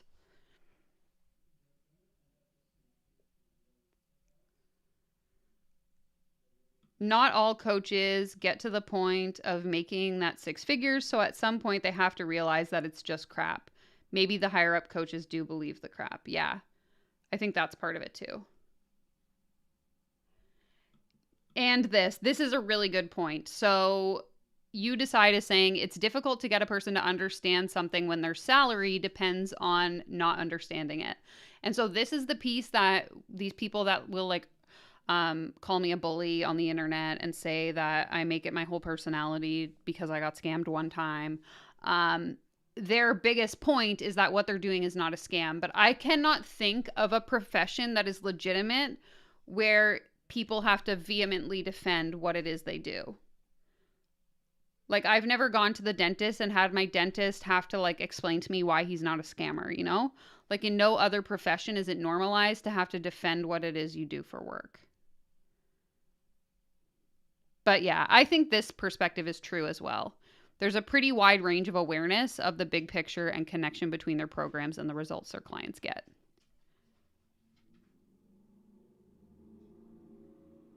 I did not. If you want to send me details, please do. I ordered my Lambo in Mary Kay pink just to mess with the reps. Green, the color of money. I love that. Mine's going to be the color of a pylon because I want people to know that I'm rich and I want them to see me coming from a mile away.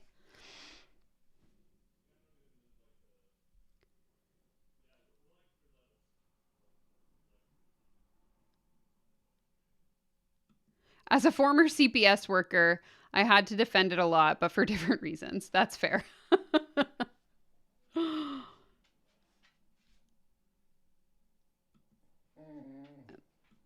The brand of my channel is Bitter Internet Hater, who's just here to make other people's lives miserable. So if you're new here, now you know what I'm all about.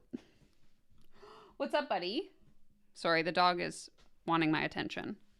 What can I do for you? Do you want to go out? Okay. Go ahead. See you later. Bye. Okay, let's get back to this bullshit. I'm not having a good time. Just kidding. You guys are making this a lot more enjoyable, okay? Thank you so much. Remember when I said I risked it all and I mentioned my savings? Well, exactly 1 week before I was set to leave my 9-to-5, I came across a business coach on Instagram. We spoke over DM before booking a discovery call. And I soon discovered that this coach had everything I knew I lacked. I had the passion, the drive, fire. But truthfully, I had no idea what I was doing when it came to business. So I was sold the idea of having a mentor. I understood the value in it and how it would ultimately fast track my ability to reach my goals. But of course, it came at a price. And that price was $10,000. Sure, you can imagine the conflict I felt in that moment. The fear, the I know DC has a program where you can run the videos through and it'll take out all of the pauses. So I think for future streams, I'm going to figure out what that software is and do that because this is so painful to listen to. I'm losing my brain cells. scarcity. $10,000. I had only just managed to save that amount after months of laboring in my 9 to 5. That $10,000, it had become a security blanket for me, a sense of safety as I took the leap. But what you also don't know is that I had never had any savings behind me my entire life. I had always struggled to hold money. In fact, during university, my account was so often in the negatives that I couldn't even afford my train ticket home most of the time. And one day I actually went to tap on to jump on the train and my card declined. But of course, I had to get home. I had to travel an hour back to the Gold Coast from Brisbane. So I just jumped on the train without paying for my ticket, and trust my luck, that very day, the train guard caught me for freeloading. The shame I felt. This was the same shame I felt every time I would need to borrow money from a friend.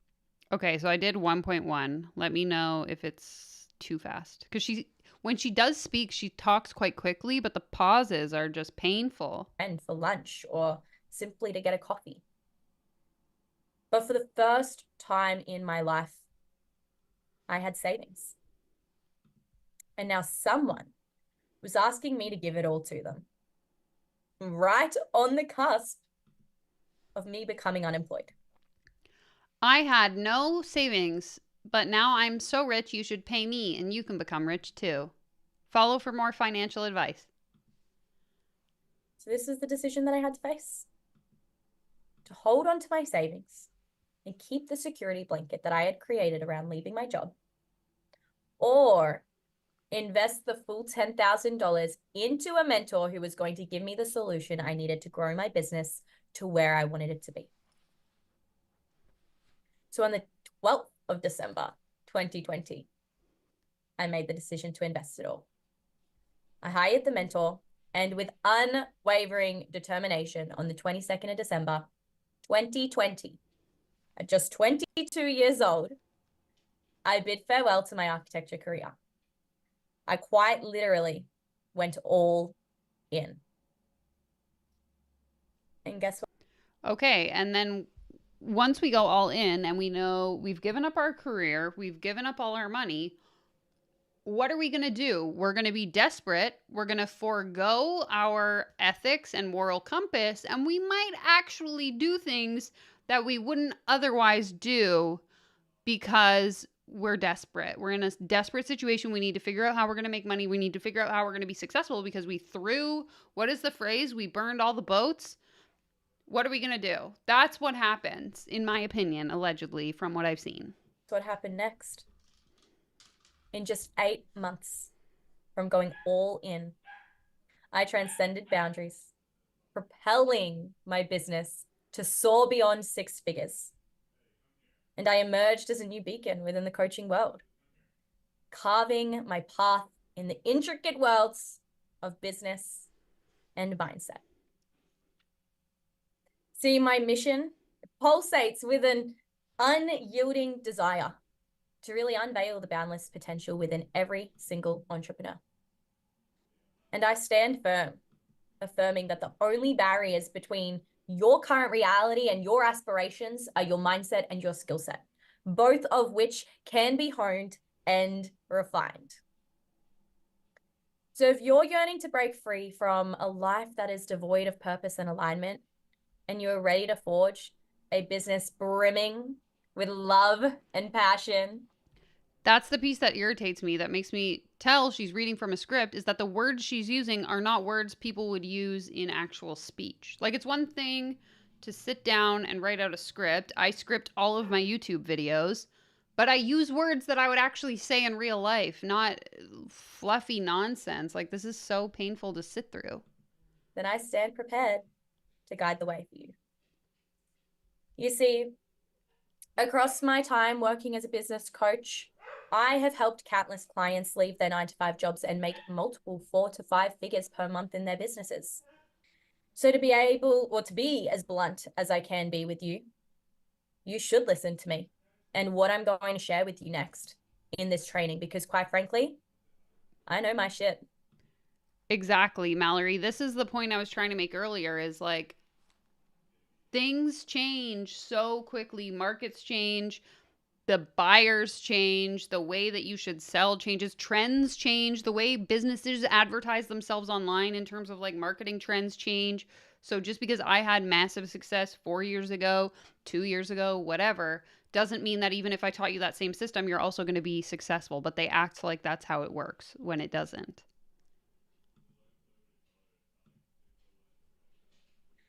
So that's enough about me, because what I want to do now is dive into the juicy part, the real reason that you guys are sitting here today. Inside this training, we're going to break down my complete 6-figure system that has allowed myself and my clients to build successful online coaching businesses. And what I'm going to lay out for you in this training is the exact framework that I teach inside my signature coaching program, the Aligned Coaching Academy. Now, there are 5 parts to this system, and we are going. What you should actually do with that savings account, Zen Hands, is send it to me. All of your money. And I will teach you how to get rich. To break down each part in this training today. And I am going to take this a step further as well and break down really specific aspects of this system to remove some of the guesswork where, you need to go and integrate these things into your business. So it's really going to become a bit of a plug and play. The first 2 areas we are going to touch on in this training, they are going to be focused more specifically on energetics. And the last 3 areas of this framework I teach is really specifically focused on business strategy, okay? So we're going to do 2 parts of energetics, and then we're going to do 3 parts of specific business strategy that you're going to plug and play into your businesses, okay? So in saying so, what I am going to do with you now. Yeah, we're 20 minutes in, and we're finally getting the 6-figure training we signed up for. And it sounds like it's going to be a lot of fluff, but let's go ahead and see. I love this. Aligned Coaching Academy. The sound a cat makes when it's throwing up. Just what I needed. A mentor who's an unemployed 20-year-old who gave $10,000 to a stranger. Sign me up. Now she's an expert. Self-proclaimed. The best kind of expert there is. Is open up a screen share and actually start to walk you through these very specific business systems in a visual way as well, because I know personally I like to have visuals to help me learn and absorb, which is why I am going to share these visuals with you today. So you should be able to see my screen now. What we're going to do is we're going to break down my 6-figure framework. Let's get started. Oh, and if you haven't already, make sure you've got your pens and papers out now, because you are going to want to take a lot of notes from this, because like I said, guys, I'm giving you the answers to building your business to 6 figures right here, right now. I'm ready. So the first element of the 6-figure ecosystem is mindset. And there's 4 core things that we're going to take a look at in this. We're going to look at. This is so blurry. Is it blurry on your screen, or is it just my screen? Like it's very low resolution. Shifting paradigms, ego versus soul, success, emotional intelligence, and alignment. See, your paradigms, these are the beliefs that ultimately shape your perception of the world. Given that these beliefs have such a high level of influence over the way that you live your life, it is therefore important to develop consciousness around what they are and whether or not they are serving you. The fact of the matter is, I just want to apologize for my dogs. I'm sure you can hear them. They're playing outside my door, barking at each other. So you'll just have to deal with that. is you will not be able to make $100,000 in your business if you do not truly believe in your core that you can have it and you can hold it. And so this starts with shifting your paradigm so that you do align with the belief that you can have and hold that kind of money. The second aspect of mindset is ego versus soul success. Now, the topic of ego versus soul success, it is also important to unpack within your mindset to understand what it is that you desire on both levels. Now, neither one is inherently better than the other. More so how I see it is we want to ensure that we're creating a balance between what both desire. So egoic goals, these can be, a powerful driving force when really channeled correctly. And of course, the true fulfillment you will experience in your business will always come from that of your soul's desire. So the ego can... Suzanne, I'm wondering the same thing. I'm listening to this. I'm like, okay, when we watch these trainings, I always try to think of like, okay, I'm going to pretend I'm watching this as someone who wants to learn, how to start a business. And I'm like, what is she even saying? If I had a business idea and I watched this, ego versus soul, like I thought I was starting a yoga business. What's happening? I'm confused. Really drive us, but the soul is really what fulfills us. And in my first year of business, I had no understanding of the importance of balancing the two. And this ultimately led me to burning out because I really just focused on what my ego wanted. My ego wanted to make $100,000 as quickly as possible and as young as possible.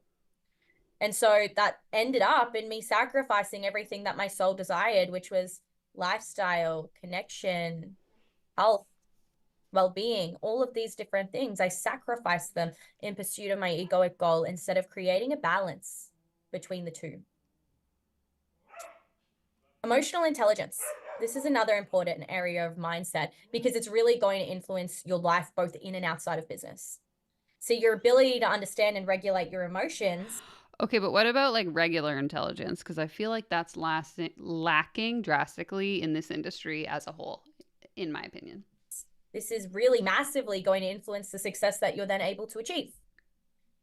And every new level in business will demand a new level of emotional intelligence to be unlocked. Because as your business expands, you must also expand in order. Ashley, we're all losing brain cells together, okay? To be able to hold more. And this is why we work on emotional intelligence actively across the journey. And then finally, we have alignment. When I teach my clients the importance of alignment in business, I use it as a tool to ensure that in the process of creating financial abundance through their businesses, they're not sacrificing their lifestyle, values, or even health. Burnout is too commonly experienced within the business space due to buying into the hustle culture. And I learned... Or, due to actually having to put in the time to build a real business and not just learn how to convince people you have the secrets to building a real business and then getting rich off of selling people on the idea when you don't actually know what you're talking about. Okay. That the hard way. Having bought so deeply into the hustle culture myself, I have been there myself and experienced it firsthand, which is now why my philosophy around succeeding in business is built upon the concept of creating alignment. This is why my core program is called the Aligned Coaching Academy, right? Because my philosophy is all about building a business that is in alignment with not only what you want, but how you want to feel. So with that said, here are some questions for you to take away and really reflect on when it comes to this area of mindset. And I want you to take a screenshot of this slide, or if you want, you can pause, you can write down all these questions in your journal, but make sure you do come back to these. What within your current mindset is holding you back from going all in on your business? Probably the fact that I'm a hater. That's number one. Why does this belief exist? Because I am a hater. How can you begin to reframe your beliefs to align with your desires? Well, I would actually desire for this industry to no longer exist. So I'm probably not going to do that. How can you begin to embody these new beliefs? I'm going to keep making videos exactly like this one, where I'm unveiling the truth, pulling back the curtain, if you will. And who do you need to become in order to attain your desires? My same broke hater self. That's it. I And don't that even need this training, completes guys. the I'm already mindset pillar going to be of the successful. six-figure framework. I got the mindset. Now, the next pillar, remember I said there were 2 pillars of energetics. The next energetic pillar we're going to look at is vision. Oh, God. There's so many. Okay, vision. We're going to look at big picture thinking, goal setting, reverse engineering, and strategic planning in this. Big picture thinking. When creating your vision for your business, we want to think beyond just the short-term goals. You want to expand your mind to be able to craft a big picture vision for your life ultimately. And by thinking big picture, naturally we expand and are able to create more for ourselves, opposed to if we were to just think about the immediate next step in front of us. Big picture, this really means bigger than just your 1-year goal. I want you to think about the 5-year, 10-year. Yeah, all we're selling is hopes and dreams. We're not actually selling anything of substance, in my opinion. And if you dare to do so, even your lifespan. What do you want it all to look like? What do you want it all to feel like? Thanks for watching. See you later. The next element of vision is goal setting and strategic planning. Okay, setting clearly defined goals is necessary in business to ensure that you have clear direction of where you are heading. You should be setting goals for all different areas of life, including career, finances, impact, relationships, health, spirituality, personal development, lifestyle, material things, you name it, put it on the list. Now, the strategic planning component of your goal setting is how you determine the action steps required in order to bring your goal into fruition. And I want you to remember this and write it down, that a goal is really just a vision without a strategic plan behind it. Okay? Wait, what? A goal is a vision without a strategic plan? Isn't that what a manifestation is? A goal is a target with a strategic plan, yeah? Like when I think of like a goal, if I'm setting a goal, I'm setting a strategic plan. Like this is wrong, right? Right? Am I wrong? She's wrong, right? I'm confused. How do you define a goal? Because to me, a goal needs a plan, but maybe I live in a different universe. So this is where we start to turn energetics into action. Fun. Now, the next element of vision is reverse engineering. When it comes to your business specific goals, it is important to go through the process of reverse engineering them to ensure that you have broken down the stepping stones to reaching your big goals. Making your first 6 figures, it can feel really overwhelming, especially when you haven't yet broken the goal down into smaller steps. So what reverse engineering allows is you to But I thought we weren't making a strategic plan. I'm confused. take that big goal and break it down to find the specific actions that you need to take in order to compound. Me and my stupid savings account. How dare I? I should probably get into more debt. Maybe then I'll understand what she's talking about. Towards it.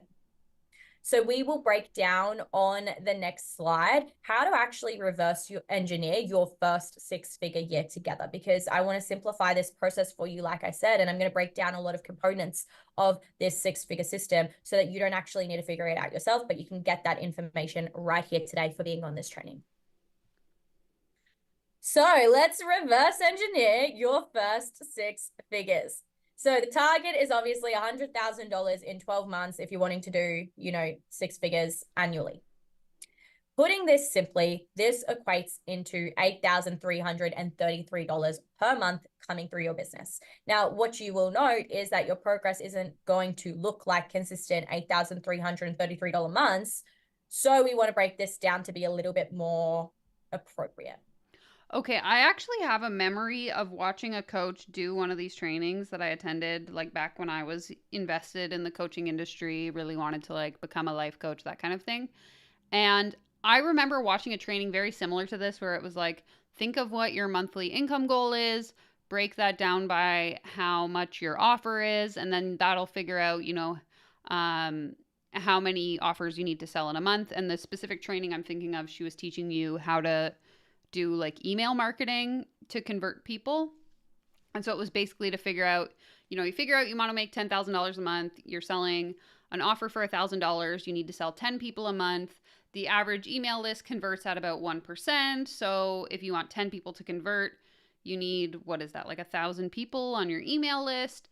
And so that means every month I need to be getting 1,000 people on my email list. And so that math, I was like, I remember watching that training being like, wow, this is so helpful. Now I know like what the tangible markers are. And then I realized she never actually taught us how to get those 1,000 people on our email list.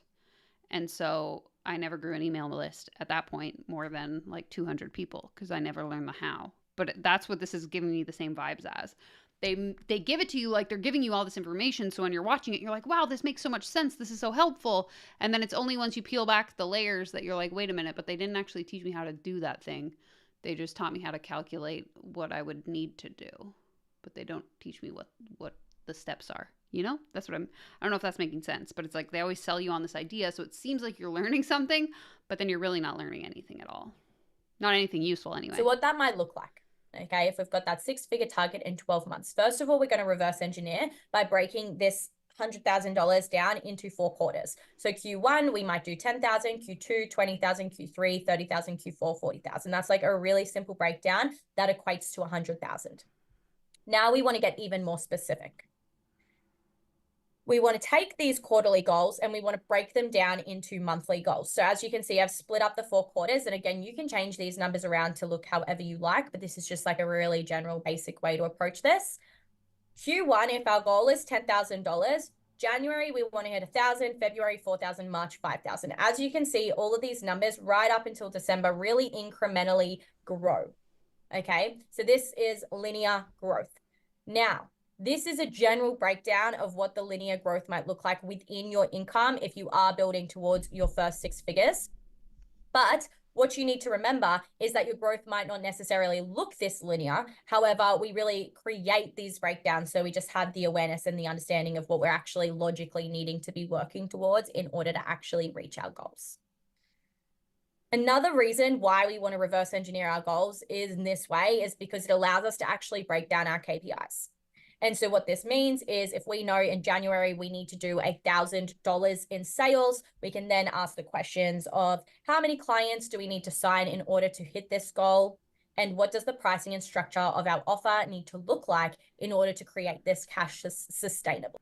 Well, first we should probably have like an actual skill or like thing that we're selling to people, not just hopes and dreams, but that's probably just my brocator mindset. But if I'm thinking of, you know, pricing something, it should probably have actual value. We should start there. What's actually valuable, you know? Maybe just a suggestion. If you want to know the real secrets, join my membership and I'll teach you. Okay, so reverse engineering really provides us a lot of clarity on the way that we actually are going to go about reaching our goals. Now, with that said, that brings us to the end of pillar 2. I'm going to have a quick sip of my water. I was literally looking at the graph I have for like all of my income sources for the year of 2023, just to kind of compare like month to month. And it literally goes like this. It's like up, down, up, down, up, down, up. Like, thankfully the ups are getting, you know, a little bit better and the downs are getting a little bit less bad, but it's like, it's very much not linear. I'll tell you that much. And then, but they want you to believe it's like this. We are going to take a look into pillar 3, which is social strategy. So as I said before, pillar 1 and pillar 2 were very energetics focused. Now these final 3 pillars that we are about to touch on are very much business systems oriented. Oh, I missed this. Did she say a KPI was a key performance metric? Did she what did she say it was? I didn't hear that. I wasn't paying attention. Oh, my brocator mindset got in the way, guys. So let's jump back for 1 second. In social strategy, we're going to touch on brand design, profile optimization, attraction marketing, and lead gen and optimization. Now we can jump forward. Brand design. This is an area that I absolutely love working on, but I speak to too many new business owners on a weekly basis, to be honest, that when I ask them if they have ever done a brand strategy before, they say no. See, your brand strategy, it's the process that you really go through to actually build out your personal brand for your business. And the strength of your branding is then going to have a massive impact on the success of all other parts of your business strategy, including your ability to attract your ideal clients and also convert them into clients. Now, branding and marketing go hand in hand with each other because having a personal brand is necessary as it determines how you want your audience to perceive you. Whereas marketing is how you really go about building your brand awareness. So the personal brand is the perception that you want your audience to have of you, and the marketing is how you ultimately build that perception through your audience. Furthermore, your personal brand will convey your message and mission to your audience, which will allow the right audiences to actually align with your community as well. See, without establishing your personal brand, there will be a level of clarity and connection missing from your marketing, which will impact your ability to generate and convert leads to your highest potential. So that's brand design and why that is so important. Now, the next thing we're going to look at is profile optimization. Again, this is a really clearly broken down example for you, which you can go and plug and play into your profile as well. But when it comes to profile optimization, the biggest thing we want to focus on is creating clarity. Write that down in big bold writing. Profile optimization, goal equals clarity. See, when someone comes across your page, it can take less than 10 seconds for someone to actually decide that they are, not going to follow you. And this comes down to the fact in whether or not they see value in you. That quickly. They decide yes or no. I like you, I don't like you. I'm aligned with you, I'm not aligned with you. So when your profile lacks clarity, you're then at risk of actually losing aligned leads simply because of the fact that it wasn't clear to them that you actually have something of value for them. So a couple of things we want to look at in this screenshot over here. This is a screenshot of my own social platform over on Instagram. If you're not following me on Instagram already, please jump over, send me a DM, say hi, let me know that you're watching this training. I would love to hear if you're watching this training. And that's how you found my Instagram. But first of all, in the name of my Instagram here, you can see that it's really clear. It's really, really clear. And it's also really easy, right? Empower with them. There's not lots of dots, lots of dashes, not lots of really long words that, you can't really understand or read. It's related to my brand. It's not something totally irrelevant. And that's what you want to make sure you do when you are picking your name for your platform, okay? Yeah, I'd be curious to know what her engagement rate is, because a lot of these coaches have 4K, 5K, 8K, 12K followers, but then they get like 700 views on a reel. And I'm like, that's suspicious. You buy those followers or what's going on here? You want it to be really clear and really easily searchable as well. There's nothing worse than having a name with all these dots and all these dashes. Then you get onto let's say you host a training like this and you say, go follow me. I'm at empower_with_m_dot.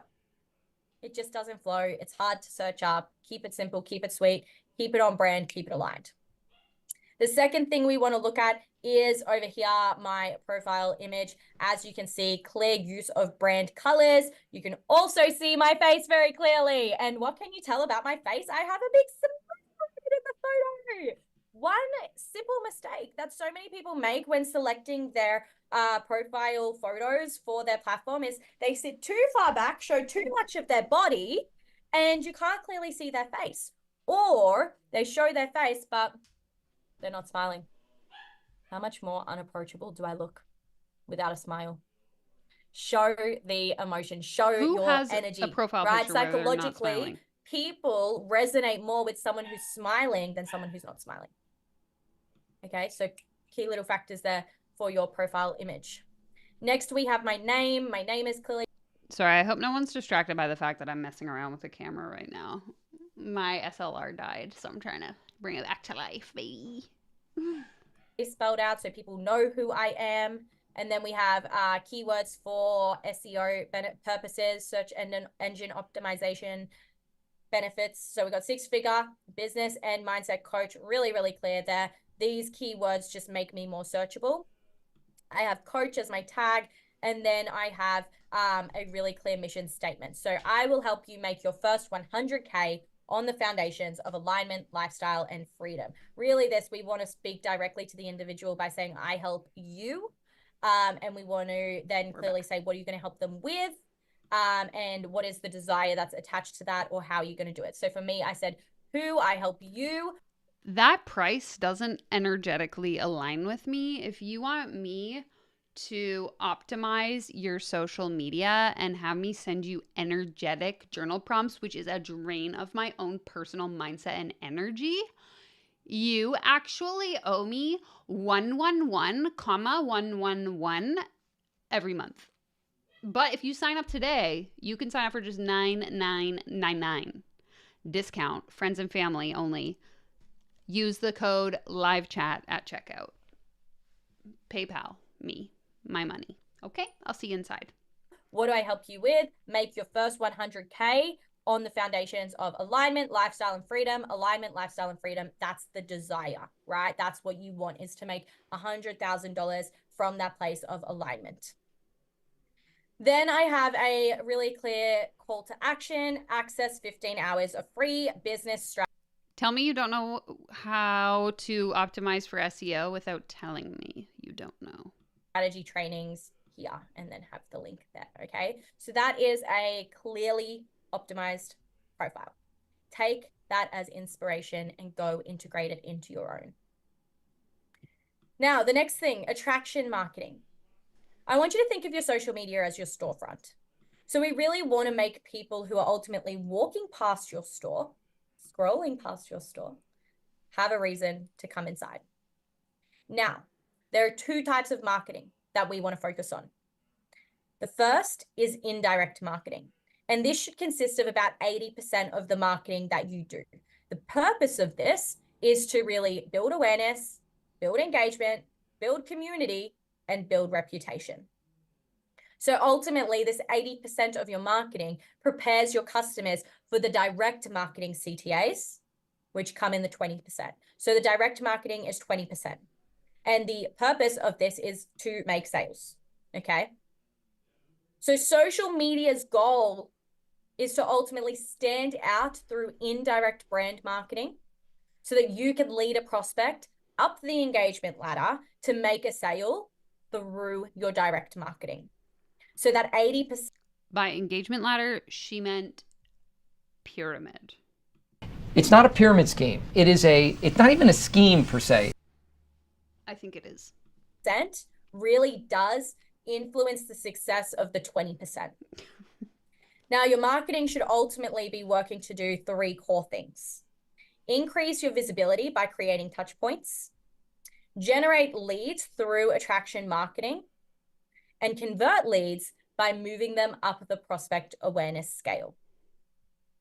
Okay, so this marketing component is so important, especially when we begin to transition into the sales component of the strategy shortly. Now, I want to cover a few specific activities I do when it comes to my marketing. I really break my marketing strategy down based off the different content types that are available. Okay, this is so boring and wrong, so I'm just going to skip. We don't need to learn how to not use Instagram correctly or how to use Instagram incorrectly. You know what I'm saying? Okay, then she's highlighting a client, don't care, blah, blah, blah, lead generation. Oh, so if it is your only method of lead generation, then you may find that you're going to struggle with lead flow into your business. So what we want to do at any stage in business is make sure we have multiple streams of lead generation happening so that if one stream is blocked, there is still a flow that is going on. Thank you. Have a good night. And this is why I teach my students the importance of having inbound and outbound lead generation strategies in place. Richard, this is a very common tactic in the coaching industry from my observation is people taking terms and then assigning their own definition.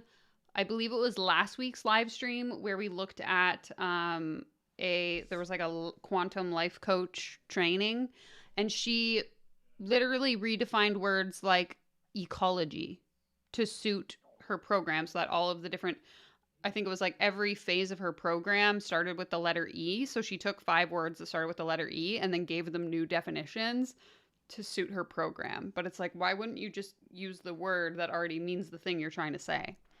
Doesn't make any sense. I don't know why they do it. To me, it kind of ruins your credibility because it makes you seem kind of stupid, I would think. Like, not to be rude, but that's my perception when I see someone use a word incorrectly. Not saying I know all definitions and I know all words. I probably sound stupid sometimes too, but it's just like I don't understand how they think it makes them look good. Entire business, it has been built organically, meaning $0 spent on lead generation through ads. So instead of paid ads, I consistently use the following 2 lead generation approaches. Inbound, okay, I focus on content marketing, lead magnets, and direct call to actions. And then outbound, I focus on cold outreach and engagements. Okay, so inbound and outbound Hold on to your lead inbox, generation folks. is what we really want to be focusing on. Now, with this said, that is the last of the social strategy, and we are going to dive into the next part of the 6-figure ecosystem. If you are still here, if you are still watching, if you are still present, give yourself a pat on the back, get up, have a little stretch, a little wiggle around if you need to, go grab a glass of water, come back. I'm not going anywhere. You can hit pause and then you can hit play, have a toilet break if you need to, but we are almost through the framework, guys. The next element of the framework we're going to tap into is your irresistible offer. And with this, we're going to learn about your value ladder, ideal clients, creation and delivery, as well as pricing.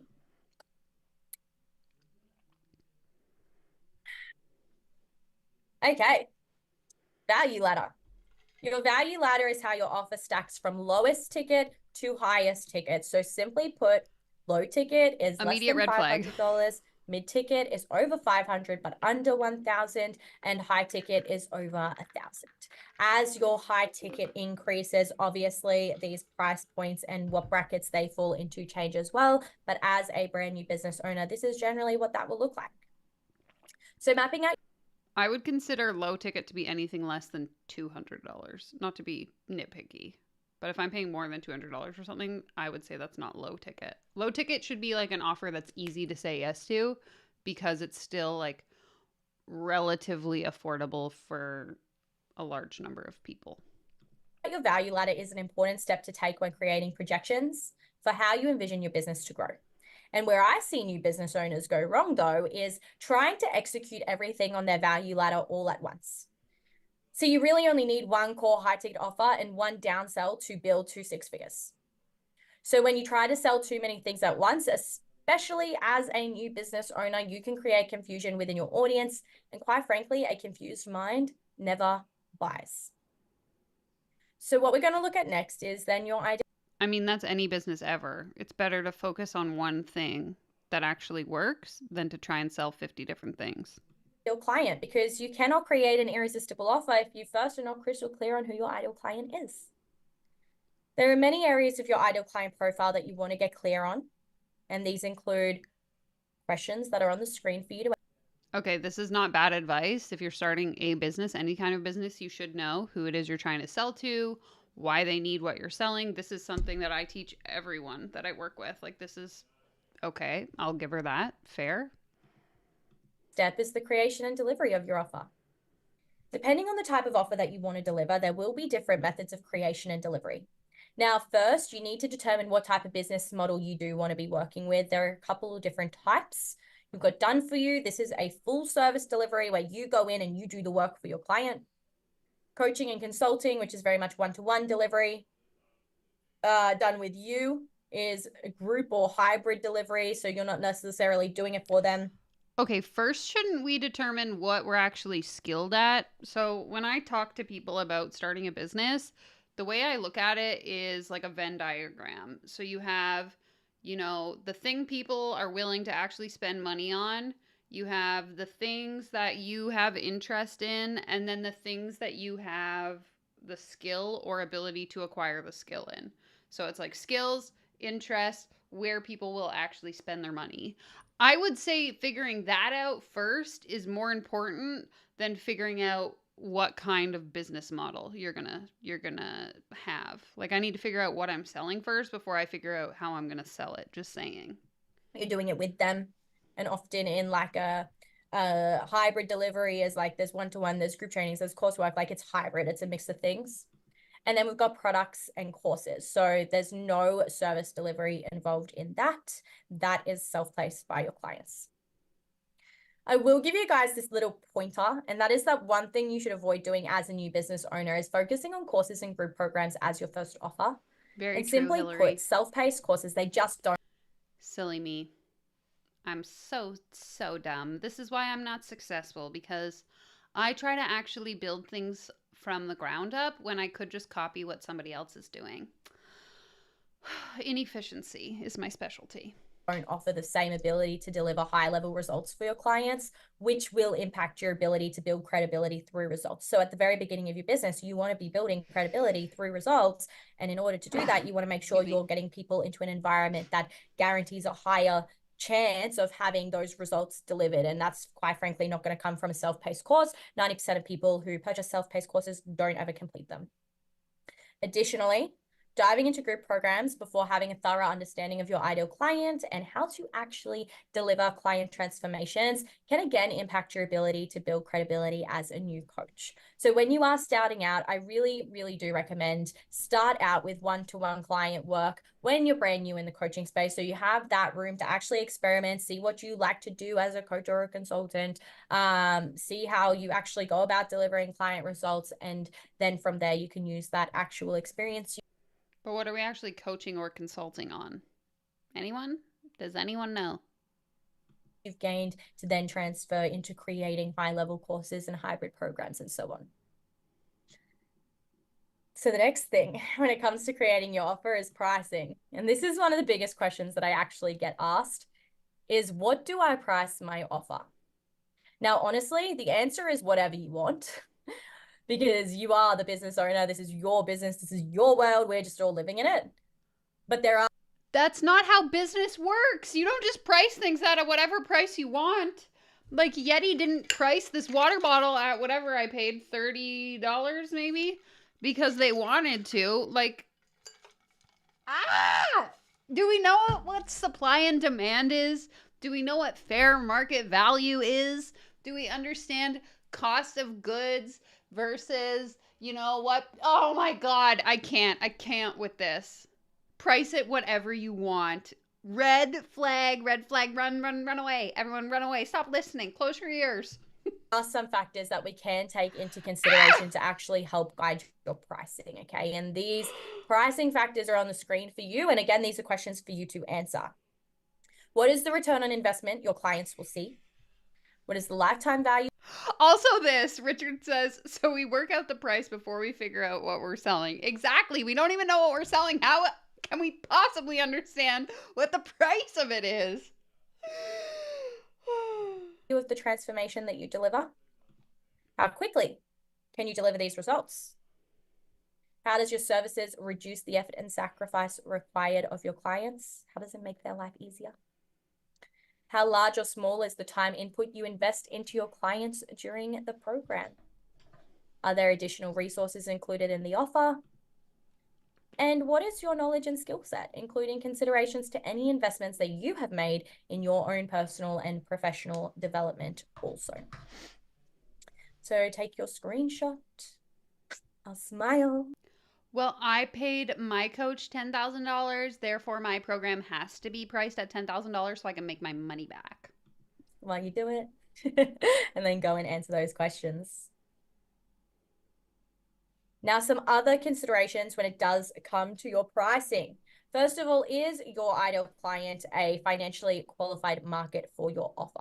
So what I mean by this is, are you trying to sell a high ticket offer to an audience that are demographically in a position that they cannot afford the offer? Okay. Go to where the disposable income is, and it will make your life in sales more simple. And will you be charging high or low ticket? Okay. Let's take a look, or momentarily before we do that, let's take a look at the difference between low ticket and high ticket. So when it comes to determining whether or not you'll be charging high, yeah, shouldn't we figure out what the fuck we're selling before we figure out how much it's going to cost? Like, pardon me? high or low ticket, you really want to determine which price point makes sense for where you're at in your business journey, right? So low ticket, it requires a greater audience. So it isn't the best. I'm trying to convince Pablo to do a stream with me.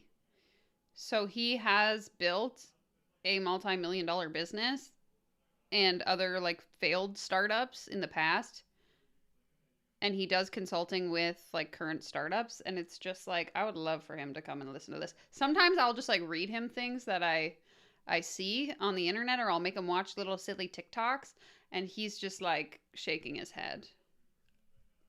Disbelief. Best choice for new business owners who don't have the audience and the community behind them, because it requires a quantity of sales to then reach the sales goal.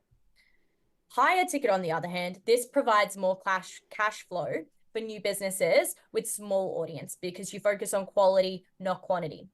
So if your sales goal for the month is $10,000, but you're working with a $100 product, that's going to take you basically 10 times the amount of sales, probably more. I'm not good at quick maths off the top of my head, to be able to make $10,000 off $100. Versus if you're charging $1,000 a client, that's only 10 sales required to reach that sales target. So you can see the difference there.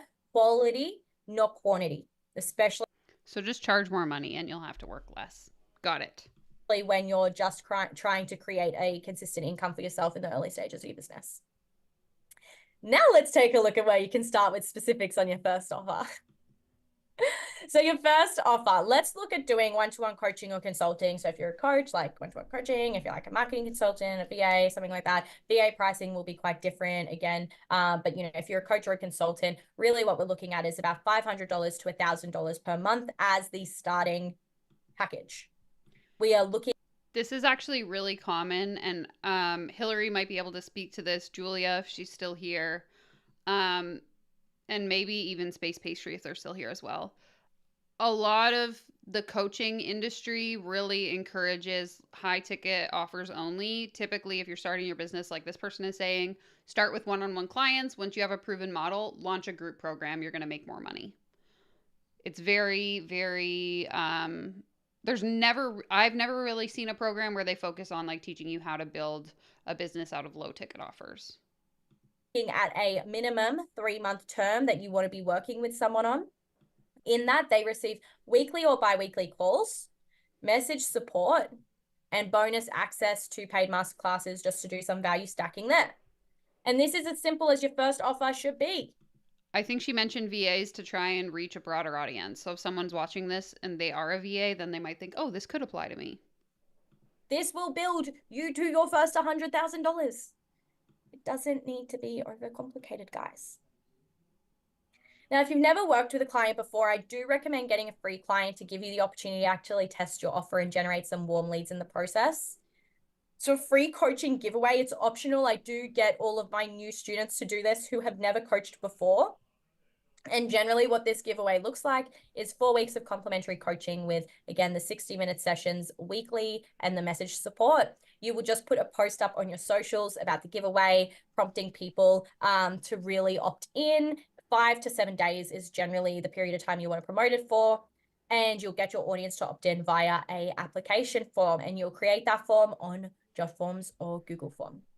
From here, you will select your winner based off who is most aligned with your ideal client from those form submissions. And then ultimately what you would aim to do at the end of the 4 weeks is, first of all, you will get a solid testimonial from your first client. Then we try to upsell them into our coaching package. And then anyone else that we've applied for this giveaway would become a lead that we are prospecting to sell to. Okay, so really great benefits for getting your first testimonial here, as well as getting some quick lead generation happening at the start of your business. Gonna put another little client spotlight. Blah, blah, blah. I don't care. Not that I care about any of this, honestly. The sales portion of the 6-figure ecosystem, it seems like the most important pillar, because that's where... No. So what she's encouraging you to do is give away your coaching for free to get testimonials so that you can then sell it, I believe, is typically the model that they encourage new coaches to use. Is like, you call it like a beta test. So you would either charge them a very low rate or coach them for free. And then in exchange for a testimonial that then you could use on your website or whatever to convince people to pay your $10,000 or whatever your price is.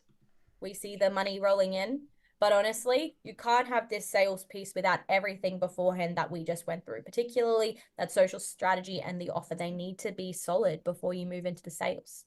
not to mention your mindset as well, right? So let's tap in and learn about the first element of the sales system, which is prospecting. Prospecting is the process of essentially looking for clients. So there are multiple steps involved in the process, starting with finding the leads and then, of course, 20 DMs per day? 20 DMs per day! qualifying them. Now, you can find leads through utilizing the inbound and outbound strategies that we spoke about earlier in this training. And to qualify leads, I teach my clients 2 core methods. So we have DM qualifying and we have sales call qualifying. So write those 2 things down, DMs and sales calls. What you will want to do is make sure that you have a clear DM flow in place, which initiates conversation, builds rapport, identifies the problem, and pitches the solution, being a sale or a sales call. I believe this is step 6 because the little bubbles, each one was a step that we learned together. What do I don't remember anything, but you're also going to need to have clear KPIs around what volume of appointments you need to set per week in order to actually reach your monthly sales goal. that's the part I cannot believe, that we're still sending DMs. I remember receiving DMs in like 2019 being like, I know that this is going to be a sales pitch. It's like been a long time since 2019. I can't imagine this working on anyone. So generally starting out, KPIs are going to look somewhat like I have put on the screen for you. I am going to break these numbers down for you. And these are numbers that are based off the lowest targeted conversions that you want to be seeing. These are KPIs that I give my clients when starting out at that very first level as well. So the bare minimum that you want to be doing here is 20 new DMs per day. That is your DM outreach, because that equates to 100 per week or 400 per month. Now, with a 20% conversion rate, you are going to see that approximately about 80 convos end up being opened per month, okay? So 20% being the lowest possible conversion rate there. Now, from there, we're probably going to see again about 20% of those open conversations turning into pitches, and then about 50% of that is going to equate to 8 calls being booked per month, okay, from that 8. I think these are highly optimistic numbers. If you think that 50%, if you think, first of all, that 20% of people are going to, like 20 out of every 100 people are going to respond to you, that first, I would say, is way too high of a conversion rate, especially now in 2024. I would guess the conversion rate would probably be somewhere closer to like 1 to 2%, but to be generous, I'll say 5%. So 5 out of 100 people might respond to you. Of that, there is no way you're converting 50% of those people. I don't think so. You would be lucky if you converted 1 out of every 100 onto a call, I would say. And that's like being optimistic. 80 convos that were opened. Now, with a 20% conversion, we are then going to see a minimum of 2 sales per month happening. So when we have 8 sales calls booked into the schedule, 20% of that. Yeah, should we pull up the convo? Do people want to see? Did people want to see the time Julia tried to pitch me and I knew exactly what she was doing? And I shut her down. I don't think I ever actually said, like, leave me alone. I was just like, I answered the questions in a way where there was no way for you to, like, continue the conversation because I knew what you were trying to do. Get out of my DMs. You can come into my DMs now. It's fine. Is 2 sales per month. So as you can see, if you're hitting this minimum number of 20 new DMs per day and all of your conversion rates are the lowest that they can be, then you're going to be making 2 sales per month. So if your offer requires you to be making 4 sales per month, we need to be either increasing the volume or we need to be refining your skill set to be able to increase these conversion rates. Okay, so main thing to pay attention to here is just that 20 Okay, new we'll pull them DMs up per after day. we're done here. If you don't understand these numbers, don't worry. Okay, reach out to me. That's what I work with my clients specifically on, to help them have that actual understanding of the numbers. But right now, if you're just wanting to get the needle moving forward, focus on that 20 new DMs per day. Trying to Girl, I don't think you understand. Like, no. get 2 sales per month out of that.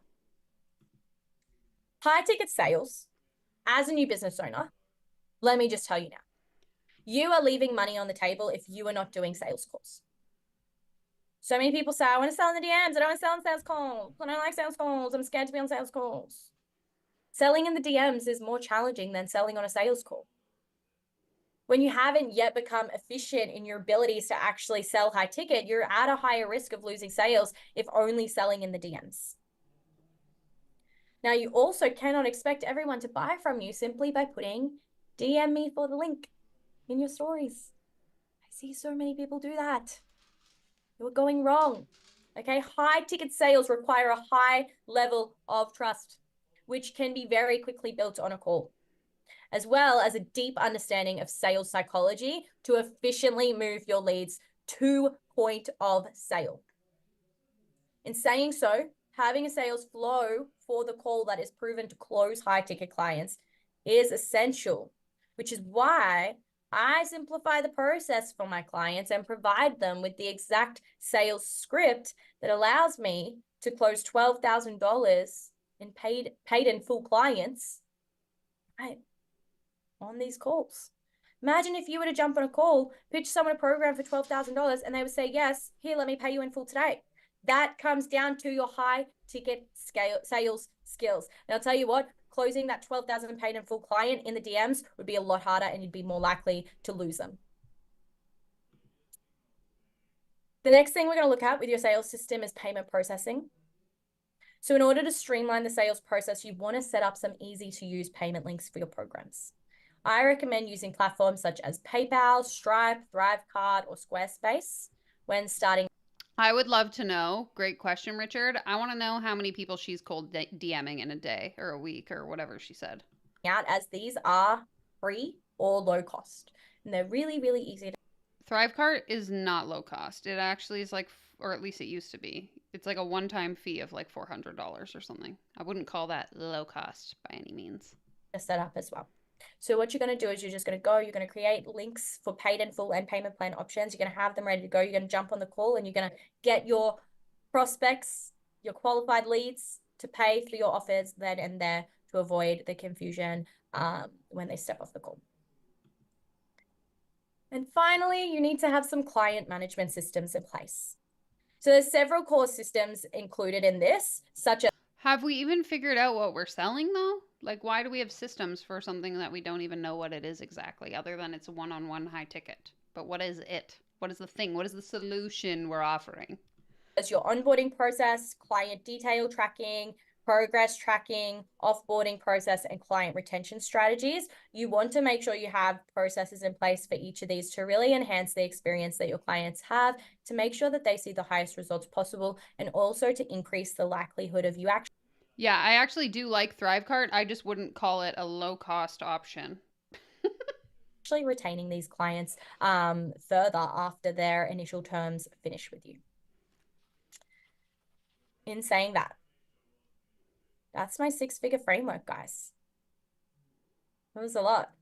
So give yourselves a pat on the back for sitting here for what. How much do we think the program's going to be? Drop your guesses in the comments. I'm going to guess $5,000, or rather $4,997. But what do you think? Let me know. It through. So why am I sharing my 6-figure framework with you for free? Well, strategy is one thing, but it's not the whole thing. And that's something that I really do want you to learn and understand. The reality is this training could be enough for some people to go on and make their first 6 figures on their own. But that isn't to say that there won't be a large sacrifice of time, effort, and energy still. Where I see most people go wrong isn't in their understanding of what to do, but in the actual implementation of it all. And if you don't buy my program, you're going to be a loser and you're never going to sell anything. Is 2 clients. Nope, don't care about them. Who have integrated this 6-figure framework and seen a $20,000 with you to show you what can become possible for your life and your business also. You can have the business, the freedom, the money, the lifestyle, everything it is that you desire. I want to help you get started by building the solid foundations of your coaching business so that you can go on to achieve financial freedom without sacrificing your passion and lifestyle, which is such a high value for you. And so I have a program for this, and it's called the Aligned Coaching Academy. And this program is where you really embody what it takes to have and hold a six-figure coaching business. I have people come into my world because they want to build an online business that creates a sense of freedom they cannot create through their 9-to-5 jobs. And then once they enter the Aligned Coaching Academy, they tell me that it's the best thing they have ever done. She's absolutely going to say, on this exclusive training, you get a discount. Whatever the price is, it's going to be cheaper today and only today. They tell me they only wish they had invested in it sooner. So taking this program gives you more than just business strategy. It revives and expands the potential that is inside you to make a limitless impact and income for yourself. Having access to someone like myself who has been in your shoes and is standing at a point along the path that you desire to be at is a powerful tool to expedite your growth. And there are different Elise Parker, who is also now a life coach. Conversations that we have in this program to actually change the way that you think about business, growth, money, impact, purpose, belief, so much more. And along with these conversations, you will be working directly with me on the implementation of your business strategy to actually start seeing growth within your business. Now, like I said, at the start of this training, this offer is not going to be for everyone. And I know that some of you who are watching this today, you are craving more. Where's the offer? You know you're not living up to your potential in life and business, and that is why you are Here we go. The Aligned Coaching Academy. Wait, I gotta use the QR If code? this is for you, what I want you to do is scan the QR code on the screen now and fill out the application form for the Aligned Coaching Academy. You're not even gonna tell me how much it is? Why would I waste my time? Oh God, guys. After the form is completed, you will be prompted to schedule a discovery call with me, and we'll personally sit down face-to-face on a Zoom together and discuss your enrollment. Now, make sure you act fast, though, because spaces are limited inside this program to ensure an intimate environment just filling out the application. is provided to enhance your experience and success. This is why my students go so far in this program, because of the... Okay, so in the application, it says, what industry are you in? Coaching is option number 1. Option 2 is business mentor or consultant. Option 3 is other. Where are you hitting ceilings right now? No clear offer, struggling to refine your branding, inconsistent lead generation, DMs not converting to calls or sales, low closing rate on calls, content strategy not converting. What is your next income goal? 1 to 5K, 5 to 10K, 10 to 20K? What is your current average monthly income? 0 to 1, 2 to 3, 3 to 4, 6 to 9, or 10K plus? If you had an additional income stream, how much does that bring in monthly? What type of support are you looking for? 1-to-1, mindset community, or business academy? Okay, here we go. There is a cost of investment for working directly with Emily Jane. Please select what you think most aligns with you. There's high proximity, which starts from $1,000 per month. So that would be $12K a year. Whoever guessed about $10,000. Number 2 is low proximity, which is anywhere from $50 to $500 per month. I would guess that would be the $50 option would be a membership program. And then the $500 option is probably like a group program. And then impossible to invest at this time is the last option. So that's that. We're done here. I'm done here. How do I switch back? Here we go.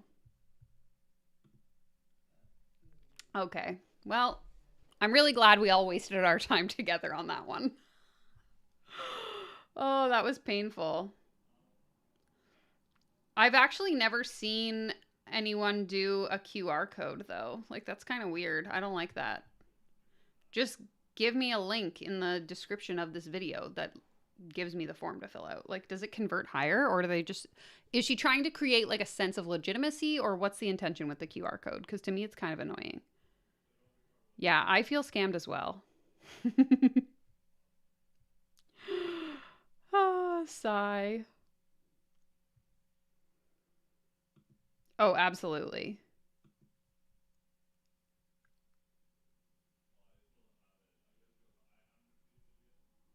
So brutal.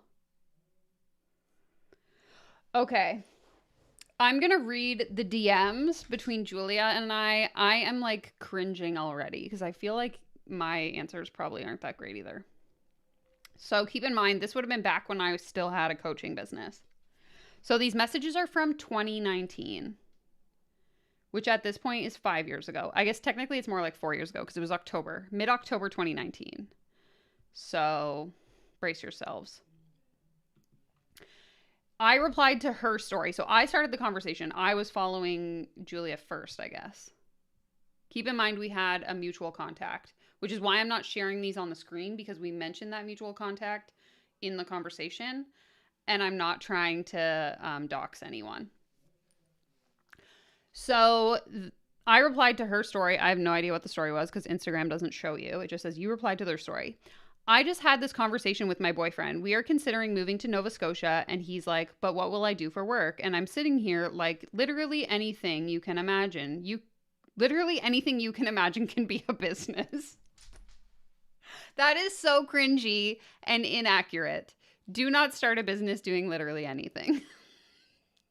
Step number 1. This has now turned into Danielle debunks herself on live stream.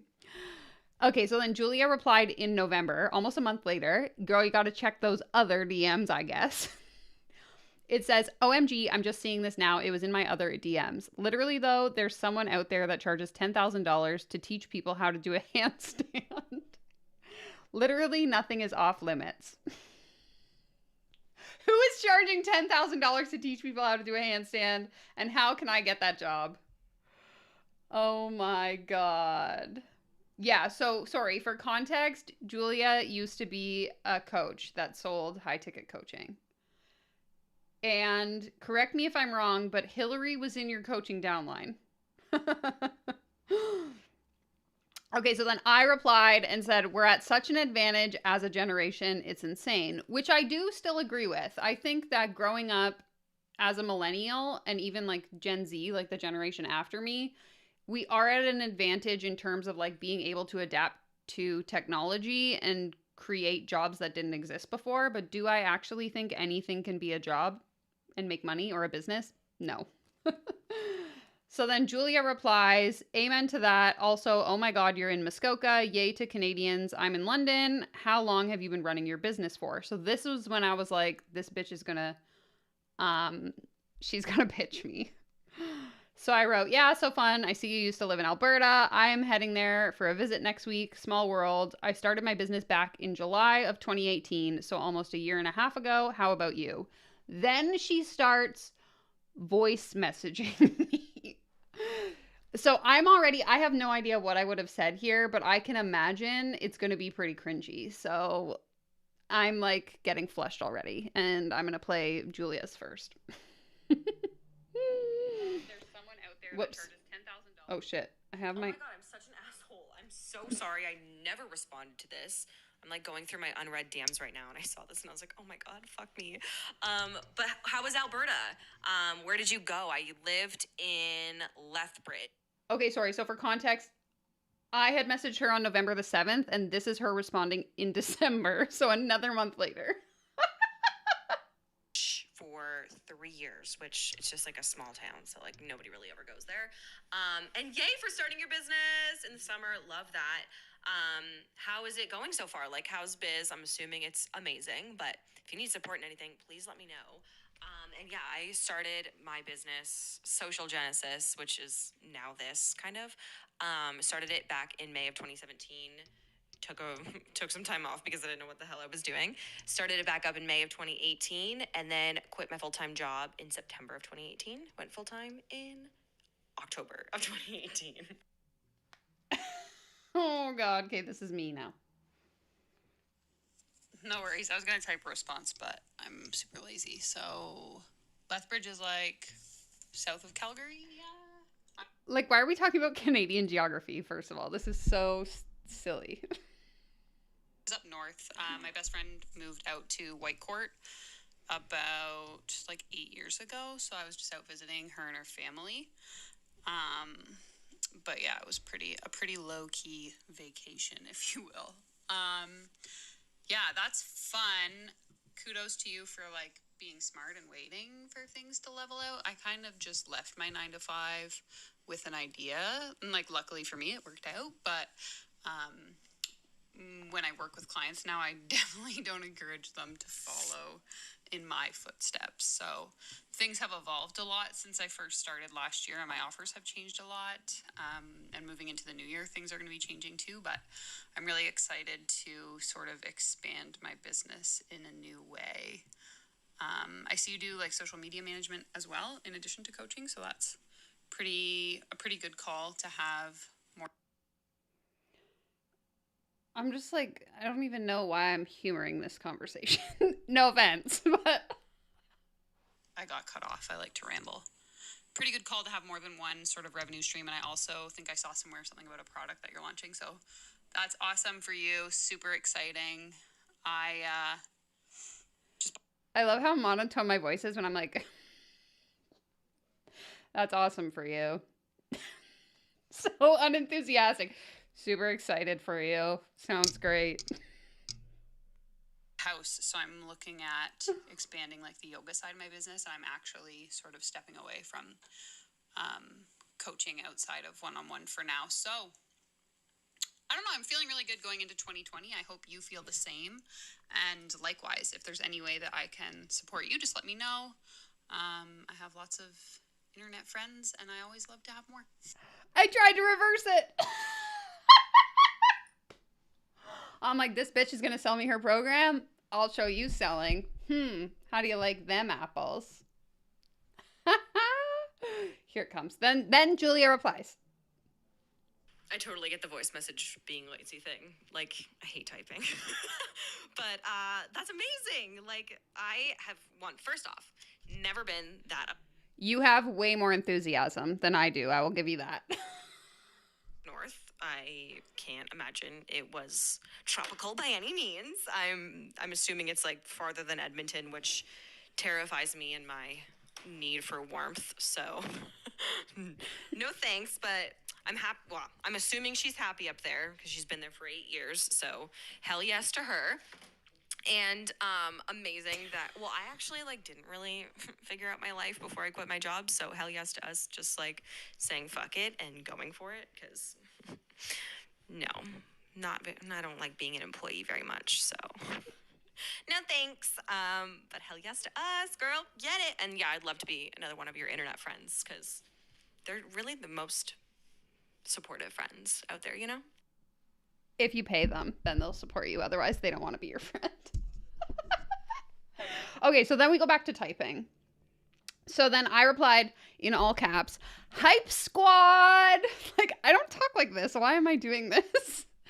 And then, so that was December. Then we didn't talk for 4 months. And then you must have followed me back, though, because then in April, she replied, again, I don't know what the story is because it doesn't show. It just says, "Get it, girl. Love this and your stories before. Hope you're doing well." So this is the follow-up, I'm assuming. Did you keep a spreadsheet? Confirm or deny in the comments. Did you keep a spreadsheet with like leads? So then were you like, oh, time to go through my leads and follow up? Because that's the vibe this is giving me. So then I replied, "Thank you. I saw you and blank person that I'm trying not to reveal their identity. I saw you're working on a project. Very excited for you guys. That's awesome." And then you wrote, "Of course. Yes, we are so excited to release it. What have you been up to?" And then again, this was me like knowing that you were going to try and pitch me something. So I just like word vomit and then try to shut it down. So it's funny because I bought a house in January and I had planned to open a home yoga studio in March, the week that all things went AWOL. So that's literally true. I renovated my house, built out a yoga studio, and planned to open on March 19th, I think it was. But then on March 17th, we went into lockdown. So my plans got derailed. In the meantime, I'm offering online yoga and pouring into my online membership. Pouring. Oh, I hate that. And we'll be relaunching for enrollment soon. Actually loving the time at home, but sad I don't get to touch any of my clients. Ha ha ha. Not a creep, I swear. I used to do a lot of hands-on yoga, okay? I see you've been keeping busy yourself learning TikTok dances. So fun. I keep telling my clients this is a great time to focus on the stuff you've been wanting to do someday when you have the time. So again, I think I was mentioning the fact I already have clients to make her like not pitch to me. Like, I don't need your help. I already have a successful business, which at that point I had one client for coaching. I had one client. Aw, man. This is Julia, sorry. She replied, aw, man, that would have been so amazing. So sorry to hear. When it happens, it's going to be amazing. But it sounds like you were able to pivot like a boss. Hell yeah. That sounds awesome. How's developing that going? And oh yeah, dancing has been saving my life. It really is. I never answered her because I was like, this bitch is just going to try and sell me her program and I'm not interested. So then we never talked again until 2023. So that's the end of the DMs. That actually wasn't as bad as I thought it was. Not only touch any of my clients, but I'm sad I don't get to touch any of my clients. Oh. Yeah, that's rule number 1 of coaching is always refer to your single client as all of my clients. Oh, good God. Hillary says, I'm pretty sure I got that leads template. The 4-month follow-up. Oh, this is so funny.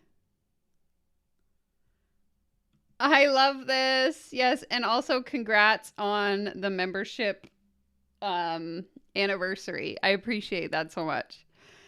Rosie says, oh, Canadians, we're always talking about the weather first. So true. I love this. Pouring into. Yeah, me too. I'm surprised I didn't use the word container.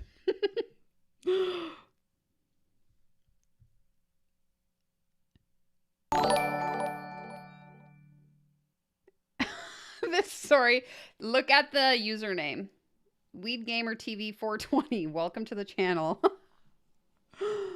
Okay, Harrison says, you Canadians are so much more polite to each other than when I got cold DM'd. Kudos to you all. Now I just delete. I automatically delete any cold DM that I get. I don't even humor them anymore.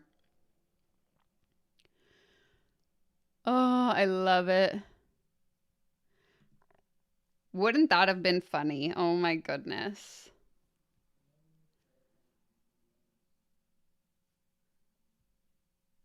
I definitely still had you flagged in my DMs when we started talking last year.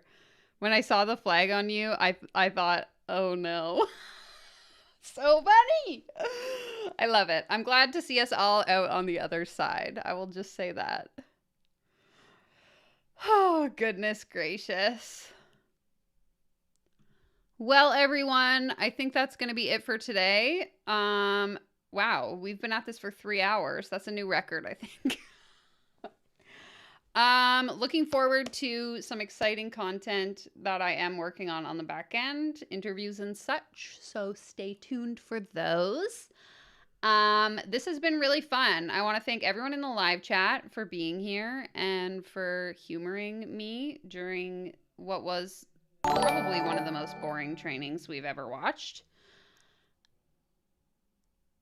And yeah, I just don't have anything else to say. So happy New Year. Thanks for being here. Be sure to give the stream a thumbs up if you haven't already, or a thumbs down if you hate me. That's fine too. Long live the internet troll hater bullies. So I'll see you next Monday for our next snark session. And yeah, thanks for being a good sport, Julia. We appreciate you here on the channel.